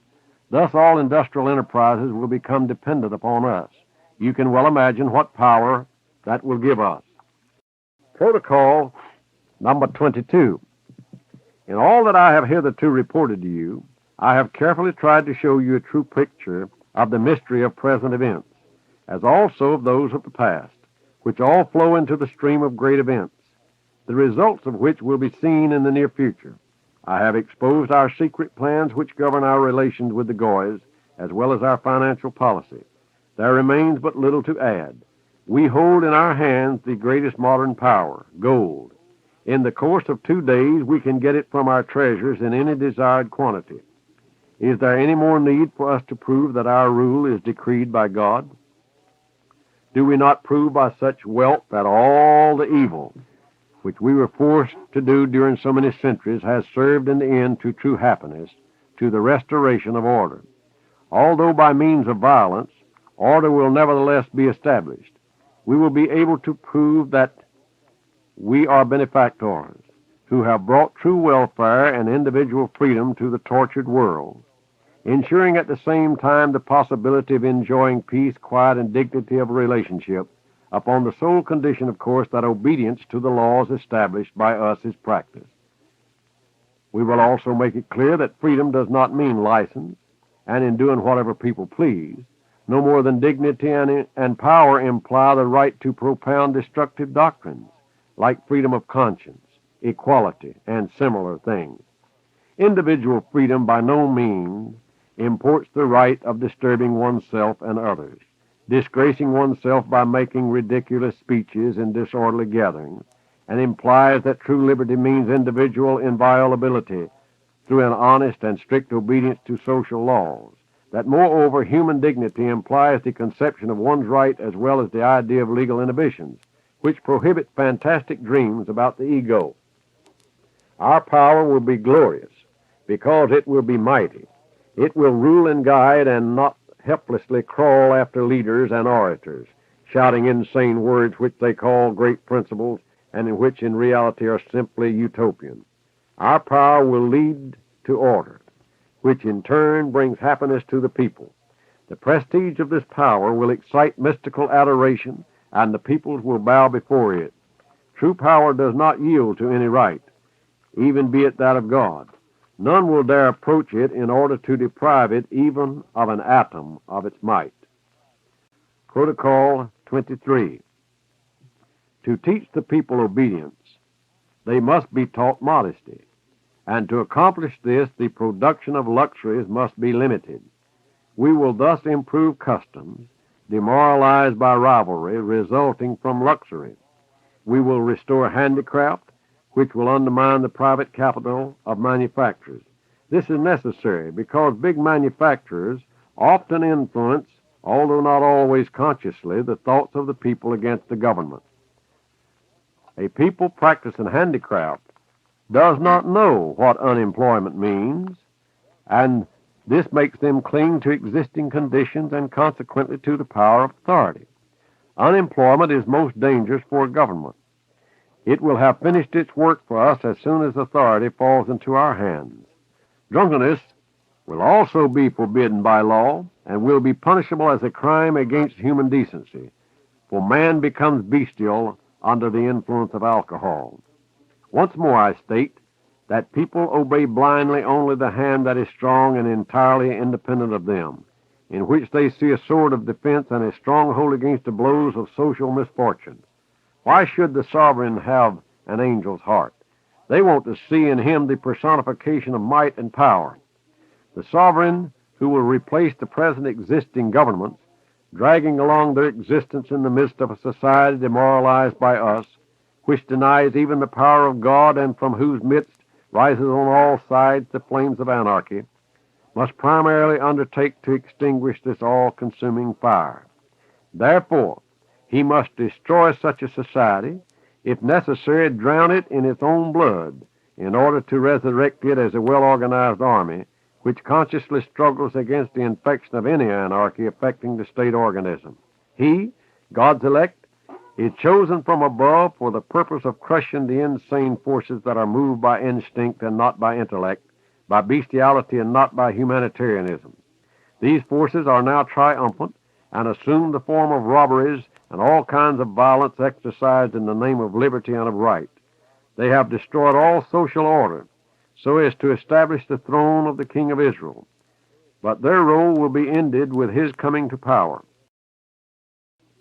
Then it will be necessary to sweep them from his path, on which not a twig or an impediment shall remain. Then we shall say to the people, pray to God and bow before him who bears the mark of predestination, to whom God himself showed his star, so that none but he himself should free you from all the sinful forces and from evil. Protocols number 24. Now I shall refer to the manner in which we will strengthen the dynastic roots of King David, so as to cause this dynasty to endure until the last day. This method will consist chiefly of the same principles which enabled our wise men to conserve their power to cope with universal problems and to guide the education of the thoughts of humanity at large. A few members of the seed of David will train the sovereigns and their successors, who will be selected not by right of inheritance, but according to their personal ability. To them, the deep political mysteries and the plan of our rule will be confided, but in such a wise manner that nobody will know these secrets. The aim of this method is to prove to all that power will not be given to the uninitiated in the mysteries of political art. Only such people will be taught how to apply the above-mentioned plans in practice, by comparing them with the experiences of many centuries, and only they will be initiated into conclusions drawn from all the observations of political, economic, and social movements and sciences. In short, only they will know the true spirit of the laws, irrevocably established by nature for the purpose of regulating human relationship. Direct descendants of the sovereign will often be prevented from inheriting the throne if during the period of their study they show signs of frivolity, lenience, or other tendencies detrimental to authority, which would make them incapable of government and dangerous to the prestige of the crown. Only those of an undoubtedly able and firm, even cruel character, will receive the reins of government from our wise men. In case of illness, loss of willpower, or in other form of inefficiency, the sovereign will be compelled to hand over the reins of government to new and able hands. The sovereign's immediate plan of action and its application in the future will be unknown even to the so-called closest advisors.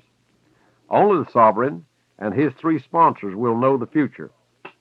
In the person of the sovereign, with his immovable will over himself and humanity, all will recognize fate itself with her mysterious paths. Nobody will know the aims of the sovereign when he issues his orders, and thus nobody will dare oppose him. Naturally, the mental capacity of the sovereign must be equal to the plan of rule herein contained.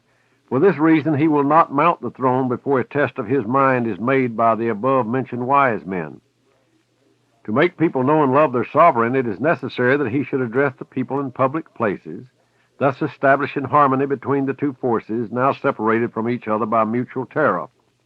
This terror was necessary for us until the time came to make both forces fall under our influence. The king of Israel must not be influenced by his passions, especially by sensuality. No particular element of his nature must have the upper hand and rule over his mind. Sensuality, more than anything else, upsets mental ability and clearness of vision by deflecting thought to the worst and most bestial side of human nature. The pillar of the universe in the person of the world ruler, sprung from the sacred seed of David, must sacrifice all personal desires for the benefit of his people. Our sovereign must be irreproachable. This is the end of the reading of the protocols. The following is a commentary by Dr. George T. Stallings, the narrator for this tape. You have just finished listening to the protocols of the learned elders of Zion, published and translated by Small Maynard and Company, publishers of Boston, Massachusetts, in 1920.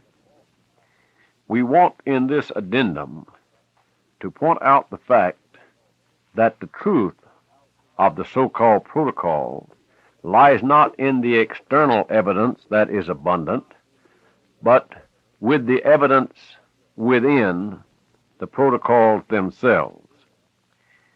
We want in this addendum to introduce to you some external evidence that weighs very heavily upon this plot for world conquest. Truly, it is nothing other than the devil's Bible. Mordecai Ham, the great evangelist, spoke often quoting from the protocols and termed it himself the devil's Bible. In the Jewish World of March 15th, 1923, there appeared this statement, quote, "Fundamentally, Judaism is anti-Christian," end quote. Then in the Jewish Chronicle of April the 4th, 1919, this statement, quote, "There is much in the fact of Bolshevism itself, in the fact that so many Jews are Bolshevists, in the fact that the ideals of Bolshevism at many points are consonant with the finest ideals of Judaism," end quote. The protocols were first translated into the English by Victor E. Marsden, who was a Russian correspondent of the English Morning Post. He translated this from the Russian text, and a copy of it is in the British Museum. It was published by the Britain Publishing Society in London, England. In the preface to this translation, Victor E. Marsden, writes, "The author of this translation of the famous protocols was himself a victim of the Revolution. He had lived for many years in Russia and was married to a Russian lady. Among his other activities in Russia, he had been for a number of years Russian correspondent of the Morning Post, a position which he occupied when the revolution broke out, and his vivid descriptions of events in Russia will still be in the recollection of many of the readers of that journal. Naturally, he was singled out for the anger of the Soviet. On the day that Captain Cromie was murdered by Jews, Victor Marsden was arrested and thrown into the Peter Paul prison, expecting every day to have his name called out for execution. This, however, he escaped, and eventually he was allowed to return to England, very much of a wreck in bodily health. However, he recovered under treatment, and the devoted care of his wife and friends brought him back to health. One of the first things he undertook as soon as he was able was this translation of the protocols. Mr. Marsden was eminently well qualified for the work. His intimate acquaintance with Russia, Russian life, and the Russian language on the one hand, and his mastery of a terse literary English style on the other, placed him in a position of advantage which few others could claim. The consequence is that we have in his version an eminently readable work, and though the subject matter is somewhat formless, Mr. Marsden's literary touch reveals the thread running through the 24 protocols. The summary placed at the head of each is Mr. Marsden's own, and will be found very useful in acquiring a comprehensive view of its scope. It may be said with truth that this work was carried out at the cost of Mr. Marsden's own life's blood. He told the author of this preface that he could not stand more than an hour at a time of his work on it in the British Museum, as the diabolical spirit of the matter which he was obliged to turn into English made him positively ill. Mr. Marsden's connection with the Morning Post was not severed by his return to England, and he was well enough to accept the post of special correspondence of that journal in the suite of His Royal Highness the Prince of Wales on his Empire tour. From this he returned with the Prince, apparently in much better health, but within a few days of his landing he was taken suddenly ill and died after a very brief illness. May this work be his crowning monument. In it he has performed an immense service to the English-speaking world, and there can be little doubt that it will take its place in the first rank of the English versions of the protocols of the meetings of the learned elders of Zion. In that 1922 edition, published by the Britain Publishing Society, there is found an introduction, and let us see what we find therein. Of the protocols themselves, little need be said in the way of introduction. The book in which they are embodied was published by Sarge Nihilus in Russia in 1905. A copy of this is in the British Museum, bearing the date of its reception, August the 10th, 1906. All copies that were known to exist in Russia were destroyed in the Kerensky regime, and under his successors, the possession of a copy by anyone in Soviet land was crime sufficient to ensure the owner's being shot on sight. The fact is in itself sufficient proof of the genuineness of the protocols. The Jewish journals, of course, say that they are a forgery, leaving it to be understood that Professor Nihilus, who embodied them in a work of his own, had concocted them for his own purposes. Mr. Henry Ford, in an interview published in the New World, February the 17th, 1921, put the case for Nihilus tersely and convincingly thus, quote, "The only statement I care to make about the protocols is that they fit in with what is going on. They are 16 years old, and they have fitted the world situation up to this time. They fit it now," end quote. Indeed, they do. The word protocol signifies a precise, gummed on to the front of a document, a draft of a document, minutes of proceedings. In this instance, protocol means minutes of the proceedings of the meetings of the learned elders of Zion. These protocols give the substance of addresses delivered to the innermost circle of the rulers of Zion. They reveal the concerted plan of the action of the Jewish nation, developed through the ages and edited by the elders themselves up to date. Parts and summaries of the plan have been published from time to time during the centuries as the secrets of the elders have leaked out. The claim of the Jews that the protocols are forgeries is in itself an admission of their genuineness, for they never attempt to answer the facts corresponding to the threats which the protocols contain, and indeed the correspondence between prophecy and fulfillment is too glaring to be set aside or obscured. This the Jews well know and therefore evade. The presumption is strong that the protocols were issued or reissued at the First Zionist Congress held in Basel in 1897 under the presidency of the father of modern Zionism, the late Theodor Herzl. There has been recently published a volume of Herzl's diaries, a translation of some passages of which appeared in the Jewish Chronicle of July the 14th, 1922. Herzl gives an account of his first visit to England in 1895 and his conversation with Colonel Goldsmid, a Jew brought up as a Christian, an officer of the English army, and at heart a Jew nationalist all the time. Goldsmid suggested to Herzl that the best way of expropriating the English aristocracy and so destroying their power to protect the people of England against Jew domination was to put excessive taxes on the land. Herzl thought this an excellent idea, and it is now to be found definitely embodied in Protocol 6. The above extract from Herzl's diary is an extremely significant bit of evidence bearing on the existence of the Jew world plot and authenticity of the protocols. But any reader of intelligence will be able from his own knowledge of recent history and from his own experience to confirm the genuineness of every line of them. And it is in the light of this living comment that all readers are invited to study Mr. Marsden's translation of this terrible, inhuman document. And there is another very significant circumstance. The present successor of Herzl, as leader of the Zionist movement, Dr. Wiseman, quoted one of these sayings at the send-off banquet given to Chief Rabbi Hertz on October the 6th, 1920. The Chief Rabbi was on the point of leaving for his Empire tour, a sort of Jewish answer to the Empire tour of His Royal Highness the Prince of Wales. And this is the saying of the sages which Dr. Wiseman quoted, quote, "A beneficent protection which God has instituted in the life of the Jew is that he has dispersed him all over the world," end quote.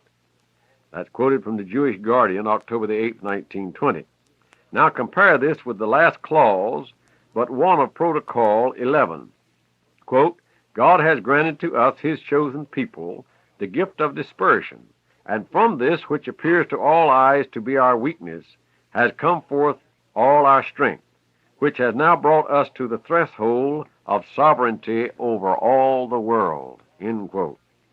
The remarkable correspondence between these passages proves several things. It proves that the learned elders exist. It proves that Dr. Wiseman knows all about them. It proves that the desire for a national home in Palestine is only camouflage and an infinitesimally small part of the Jews' real object. It proves that the Jews of the world have no intention of settling in Palestine or any separate country, and that their annual prayer that they may all meet next year in Jerusalem is merely a piece of their characteristic make-believe. It also demonstrates that the Jews are now a world menace and that the Aryan races will have to domicile them permanently out of Europe. Who are the elders? This is a secret which has not been revealed. They are the hidden hand. They are not the Board of Deputies, the Jewish Parliament in England, or the Universal Israelite Alliance, which sits in Paris, but the late Walter Rathenau has thrown a little light on the subject, and doubtless he was in possession of their names, being in all likelihood one of the chief leaders himself. Writing in the Weiner Free Press on December the 24th, 1912, he said, quote, 300 men, each of whom knows all the others, govern the fate of the European continent, and they elect their successors from their entourage, end quote. A 15th century protocol. The principles and morality of these later-day protocols are as old as the tribe. Here is one from the 15th century which Jews can heartily pronounce a forgery, seeing that it was taken from a Rothschild journal. Financed by James de Rothschild. This paper was published in 1889. Contained two documents which showed how true the protocols are in saying that the learned elders of Zion have been carrying on their plan for centuries. On January the 13th, 1489, Kemor, the Jewish rabbi of Arles in Provence, wrote to the Grand Sanhedrin, which had its seat in Constantinople, for advice, as the people of Arles were threatening the synagogue. What should the Jews do? This was the reply. Dearly beloved brethren in Moses, we have received your letter in which you tell us of the anxieties and misfortunes which you are enduring. We are pierced by as great a pain to hear it as yourselves. The advice of the grand satraps and rabbis is the following. Number one, as for what you say that the King of France obliges you to become Christians, do it, since you cannot do otherwise, but let the law of Moses be kept in your hearts.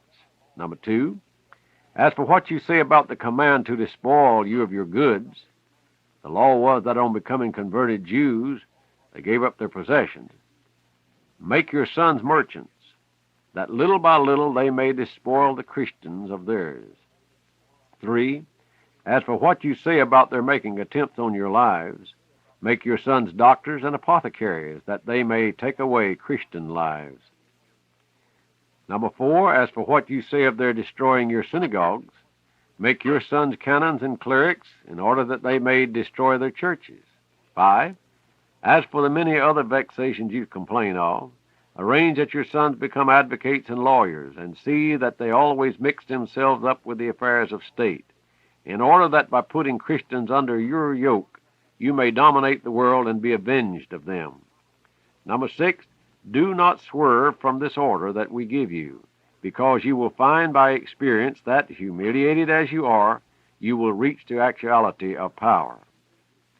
Signed VSSVFF, Prince of the Jews, 21st Caslu, that is, November, 1489.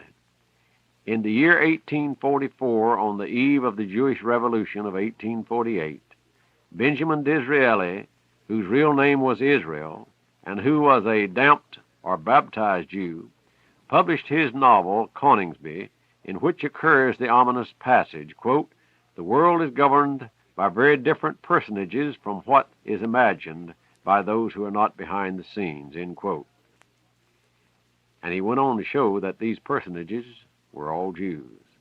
Now that Providence has brought to the light of day these secret protocols, all men may clearly see the hidden personages specified by Disraeli at work behind the scenes of all the governments. This revelation entails on all white peoples the grave responsibility of examining and revising their attitudes toward the race and nation which boast of its survival over all empires. Then, in the publication are a few pages called notes. 1, agentur and the political. There are two words in this translation which are unusual, the word agentur and political, used as a substantive. Agentur appears to be a word adopted from the original, and it means the whole body of agents and agencies made use of by the elders, whether members of the tribe or their Gentile tools. By the political, Mr. Marsden means not exactly the body politic, but the entire machinery of politics. Number 2, the symbolic snake of Judaism. Protocol 3 opens with a reference to the symbolic snake of Judaism. In his epilogue to the 1905 edition of the Protocols, Nilus gives the following interesting account of this symbol. According to the records of secret Jewish Zionism, he says, Solomon and other Jewish learned men already in 929 B.C. thought out a scheme in theory for a peaceful conquest of the whole universe by Zion. As history developed, the scheme was worked out in detail and completed by men who were subsequently initiated into this question. These learned men decided by peaceful means to conquer the world for Zion with the slyness of the symbolic snake, whose head was to represent those who have been initiated into the plans of the Jewish administration, and the body of the snake to represent the Jewish people. The administration was always kept secret even from the Jewish nation itself. As this snake penetrated into the hearts of the nations which it encountered, it undermined and devoured all the non-Jewish power of these states. It is foretold that the snake has still to finish its work, strictly adhering to the destined plan, until the course which it has run is closed by the return of its head to Zion, and until by this means the snake has completed its round of Europe and has encircled it, and until by dint of enchaining Europe it has encompassed the whole world. This it is to accomplish by using every endeavor to subdue the other countries by an economic conquest. The return of the head of the snake to Zion can only be accomplished after the power of all the sovereigns of Europe has been laid low, that is to say, when by means of economic crises and wholesale destruction effected everywhere, there shall have been brought about a spiritual demoralization and a moral corruption, chiefly with the assistance of Jewish women masquerading as French, Italians, etc. These are the surest spreaders of licentiousness into the lives of the leading men at the head of nations. A map, of course, of the symbolic snake is shown as follows. Its first stage of Europe was in 429 B.C. in Greece, where about the time of Pericles the snake first started eating into the power of that country. Second stage was in Rome in the time of Augustus, about 69 B.C. The third in Madrid in the time of Charles V in A.D. 1552. The fourth in Paris about 1790 in the time of Louis XVI. The fifth in London from 1814 onward after the downfall of Napoleon. The sixth in Berlin in 1871 after the Franco-Prussian War. The seventh in St. Petersburg, over which is drawn the head of the snake under the date of 1881. All these states which the snake traversed have had the foundations of their constitutions shaken. Germany, with its apparent power, forming no exception to the rule. In economic conditions, England and Germany are spared, but only till the conquest of Russia is accomplished by the snake, on which at present, that is 1905, all its efforts are concentrated. The further course of the snake is not shown on this map, but arrows indicate its next movement towards Moscow, Kiev, and Odessa. And I might stop here as I read from the protocols from Marsden's own writings to think back for just a moment that in 1905, as Marsden wrote, he was able to see ahead the conquest of Russia and the building of the Jewish Soviet Union in 1917 forward. Now let's go back and read further. It is now well known to us to what extent the latter cities form the centers of the militant Jewish race. Constantinople is shown as the last stage of the snake's course before it reaches Jerusalem. This map was drawn years before the occurrence of the Young Turk, that is, the Jewish Revolution in Turkey. Number 3, the term Goyim, G-O-Y-I-M, meaning Gentiles or non-Jews, is used throughout the protocols and is retained by Mr. Marsden. If you have not read the protocols and you cannot obtain a copy of the Small Maynard edition, it is my suggestion to you that you obtain a copy of the protocols as translated by Victor Marsden. They are available. The tape of which you have just heard is a copy verbatim from the protocols as published by Small Maynard and Company. I have in my possession the only copy extant of these protocols. We have, of course, distributed written copies, but our supply has been exhausted, and there is much in these protocols that one does not find in the Marsden's translation, because when Small Maynard and Company translated in 1920, the protocols. They included part of the Overman Committee report of the United States Senate in 1919-1920. Startling information is therein, period. The enemies of the church and those who claim that the protocols are forgeries also deny that there is such a thing as the Overman Committee report. Senator Overman was a senator from the state of North Carolina, living just above Salisbury. Senator Overman chaired the committee that looked into the alcohol interest in this nation. The story is long, and we cannot do justice to it on this tape. But I have a copy, an original copy, published by the United States Government Printing Office of the Overman Committee report, dating back to just days after that committee. We want to go now to other external evidence. We want to look to see what Lord Sydenham had to say on the protocols. Now, the following letter, written by Lord Sydenham, appeared in the Spectator, published on August the 27th, 1921. Sir, when the protocols first appeared in English, it was pointing out that they embodied a forgery perpetrated by the Tsar's police with the idea of promoting pogroms. It now appears that they are adapted from a pamphlet of 1865 attacking the Second Empire. This is most interesting, but it explains nothing. As you point out, Mrs. Webster had shown the protocols to be full of plagiarism, which she effectively explained by the use of parallel columns, and before her most able book appeared, Mr. Lucian Wolfe had traced other similarities. As the protocols were obviously a compilation, this was to be expected, and further resemblances may be discovered. The importance of the most sinister compilation that has ever appeared resides in the subject matter. The protocols explain in almost laborious detail the objects of Bolshevism and the methods of carrying it into effect.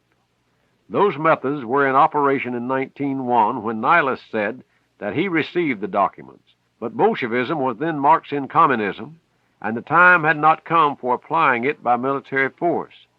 Nothing that was written in 1865 can have any bearing upon the deadly accuracy of the forecast in the protocols, most of which have since been fulfilled to the letter. Moreover, the principles that enunciate correspond closely with the recorded statements of Jewish authorities.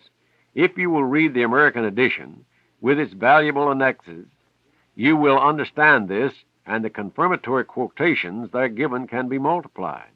Even the Jewish word despotism, which you described as a piece of malignant lunacy, is not obscurely hinted at.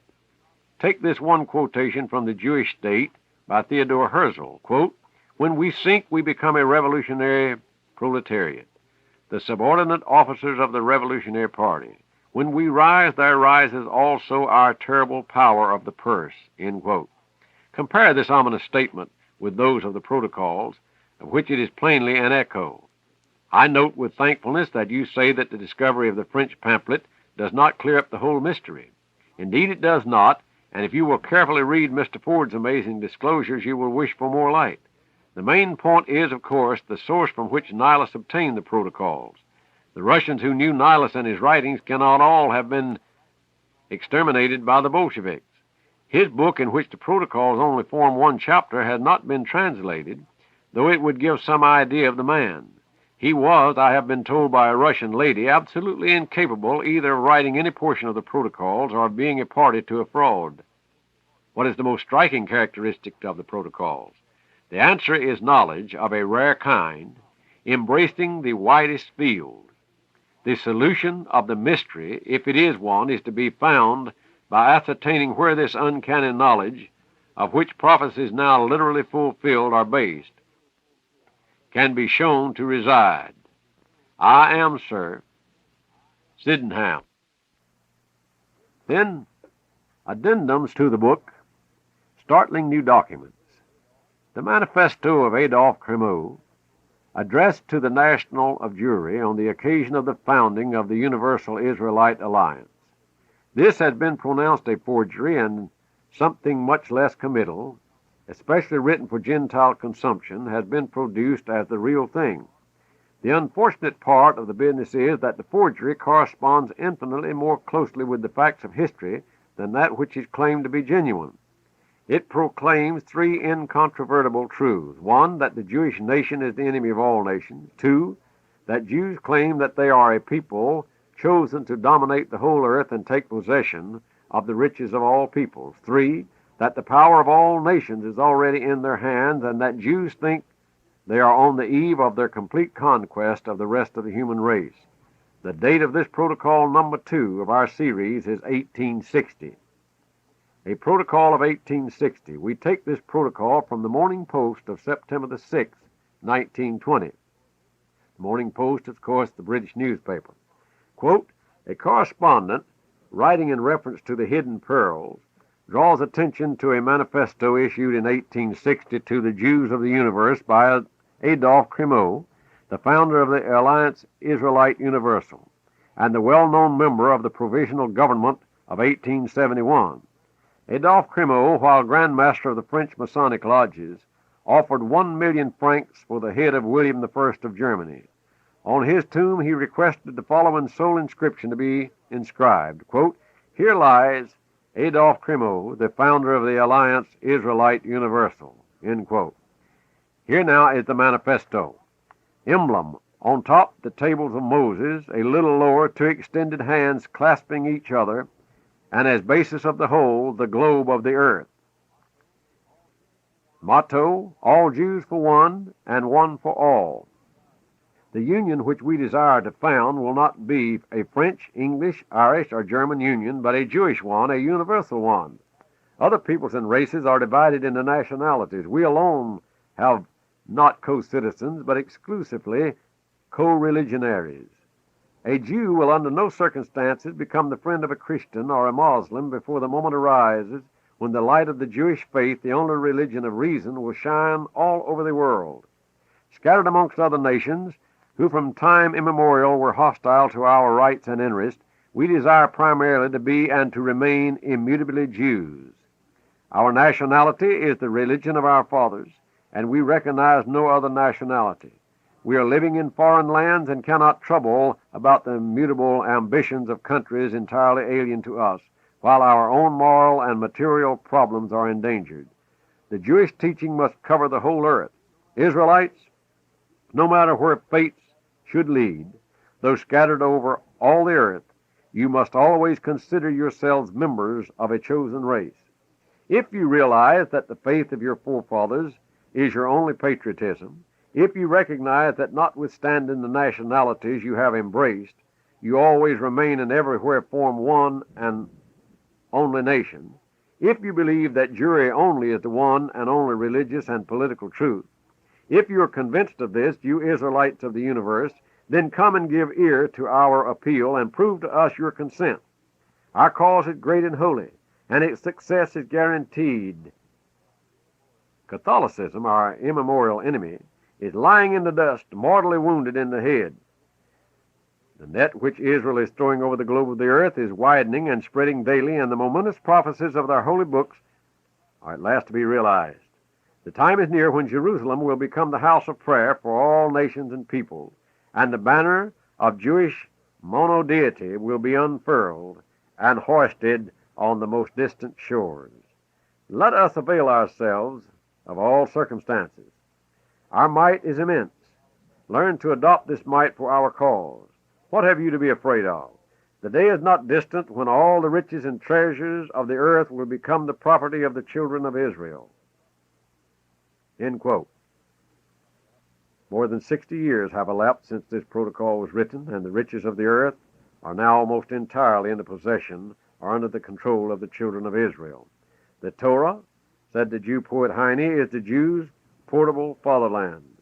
Crémeau says practically the same thing. Quote, the faith of our fathers is our only patriotism, end quote. The Jew regards all non-Jews as foreigners, and he is an alien everywhere. Then we look at the Protocol of 1919, a Russian newspaper, Priziv, of the 5th of February 1920, published in Berlin, contained an interesting document in Hebrew dated December 1919, which was found in the pocket of the dead Jew, Zunder, the Bolshevik commander of the 11th Sharpshooter Battalion, throwing light on the secret organizations of Jewry in Russia. This protocol has, like the first, never been called into question by the nation of Jewry.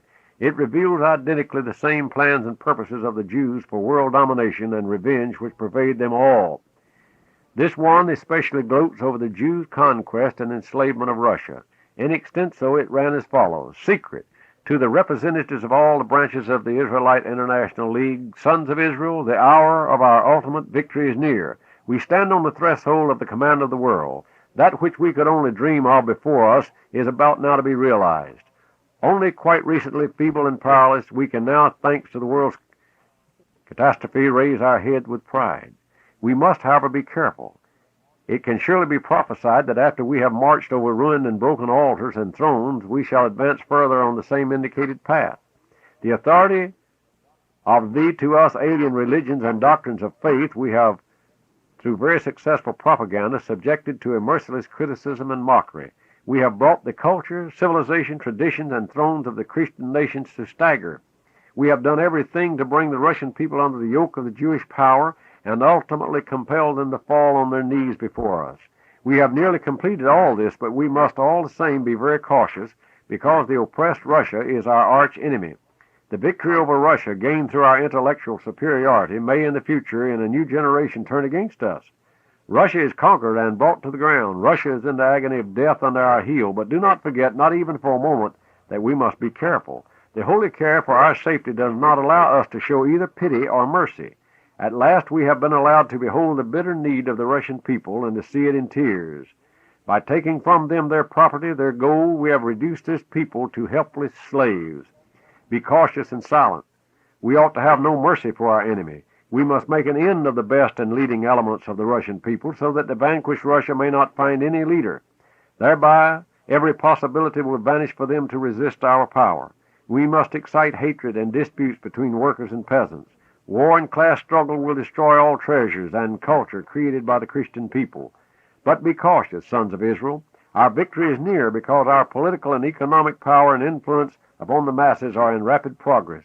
We buy up government loans and gold, and thereby we have controlling power over the world's exchanges. The power is in our hands, but be careful. Place no faith in traitorous, shady powers.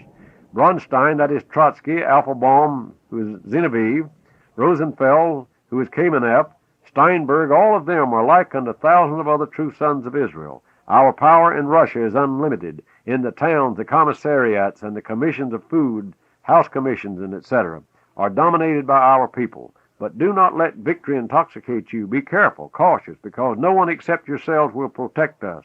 Remember, we cannot rely on the Red Army, which one day may turn its warfare on ourselves. Sons of Israel, the hour for our long-cherished victory over Russia is near. Close up solid your ranks. Make known our people's national policy. Fight for eternal ideals. Keep holy the only laws which history has bequeathed to us. May our intellect, our genius, protect and lead us. Signed, the Central Committee of the Petersburg branch of the Israelite International League. It will be noted that the above was found in Hebrew as the original at the protocols of the Elders of Zion, and all the secret documents of the Jews are. There are plenty of manifestos in Christian languages that are intended for the Goyim to read. Of these we take no account. Israelite International League can be none other than the alliance of the Universal Israelite, founded by Cremot and headed by Rothschild. All the protocols tell the same tale of malice, revenge, cupidity, and murderous hate against Christians and Christianity. Judaism is Satanism, and no amount of ritual and Kabbalistic camouflage can hide this fact. I want to read one statement for you, made by Norman Yox, Member of Parliament in the Canadian House of Commons on July the 9th, 1943. Quote, "Those who feel liable by the protocols have the most obvious remedy in the world. All they have to do is to rise and denounce the policy of them instead of denying the authorship. But when you come to read them, how can any reasonable man deny the truth of what is contained in them?" End quote.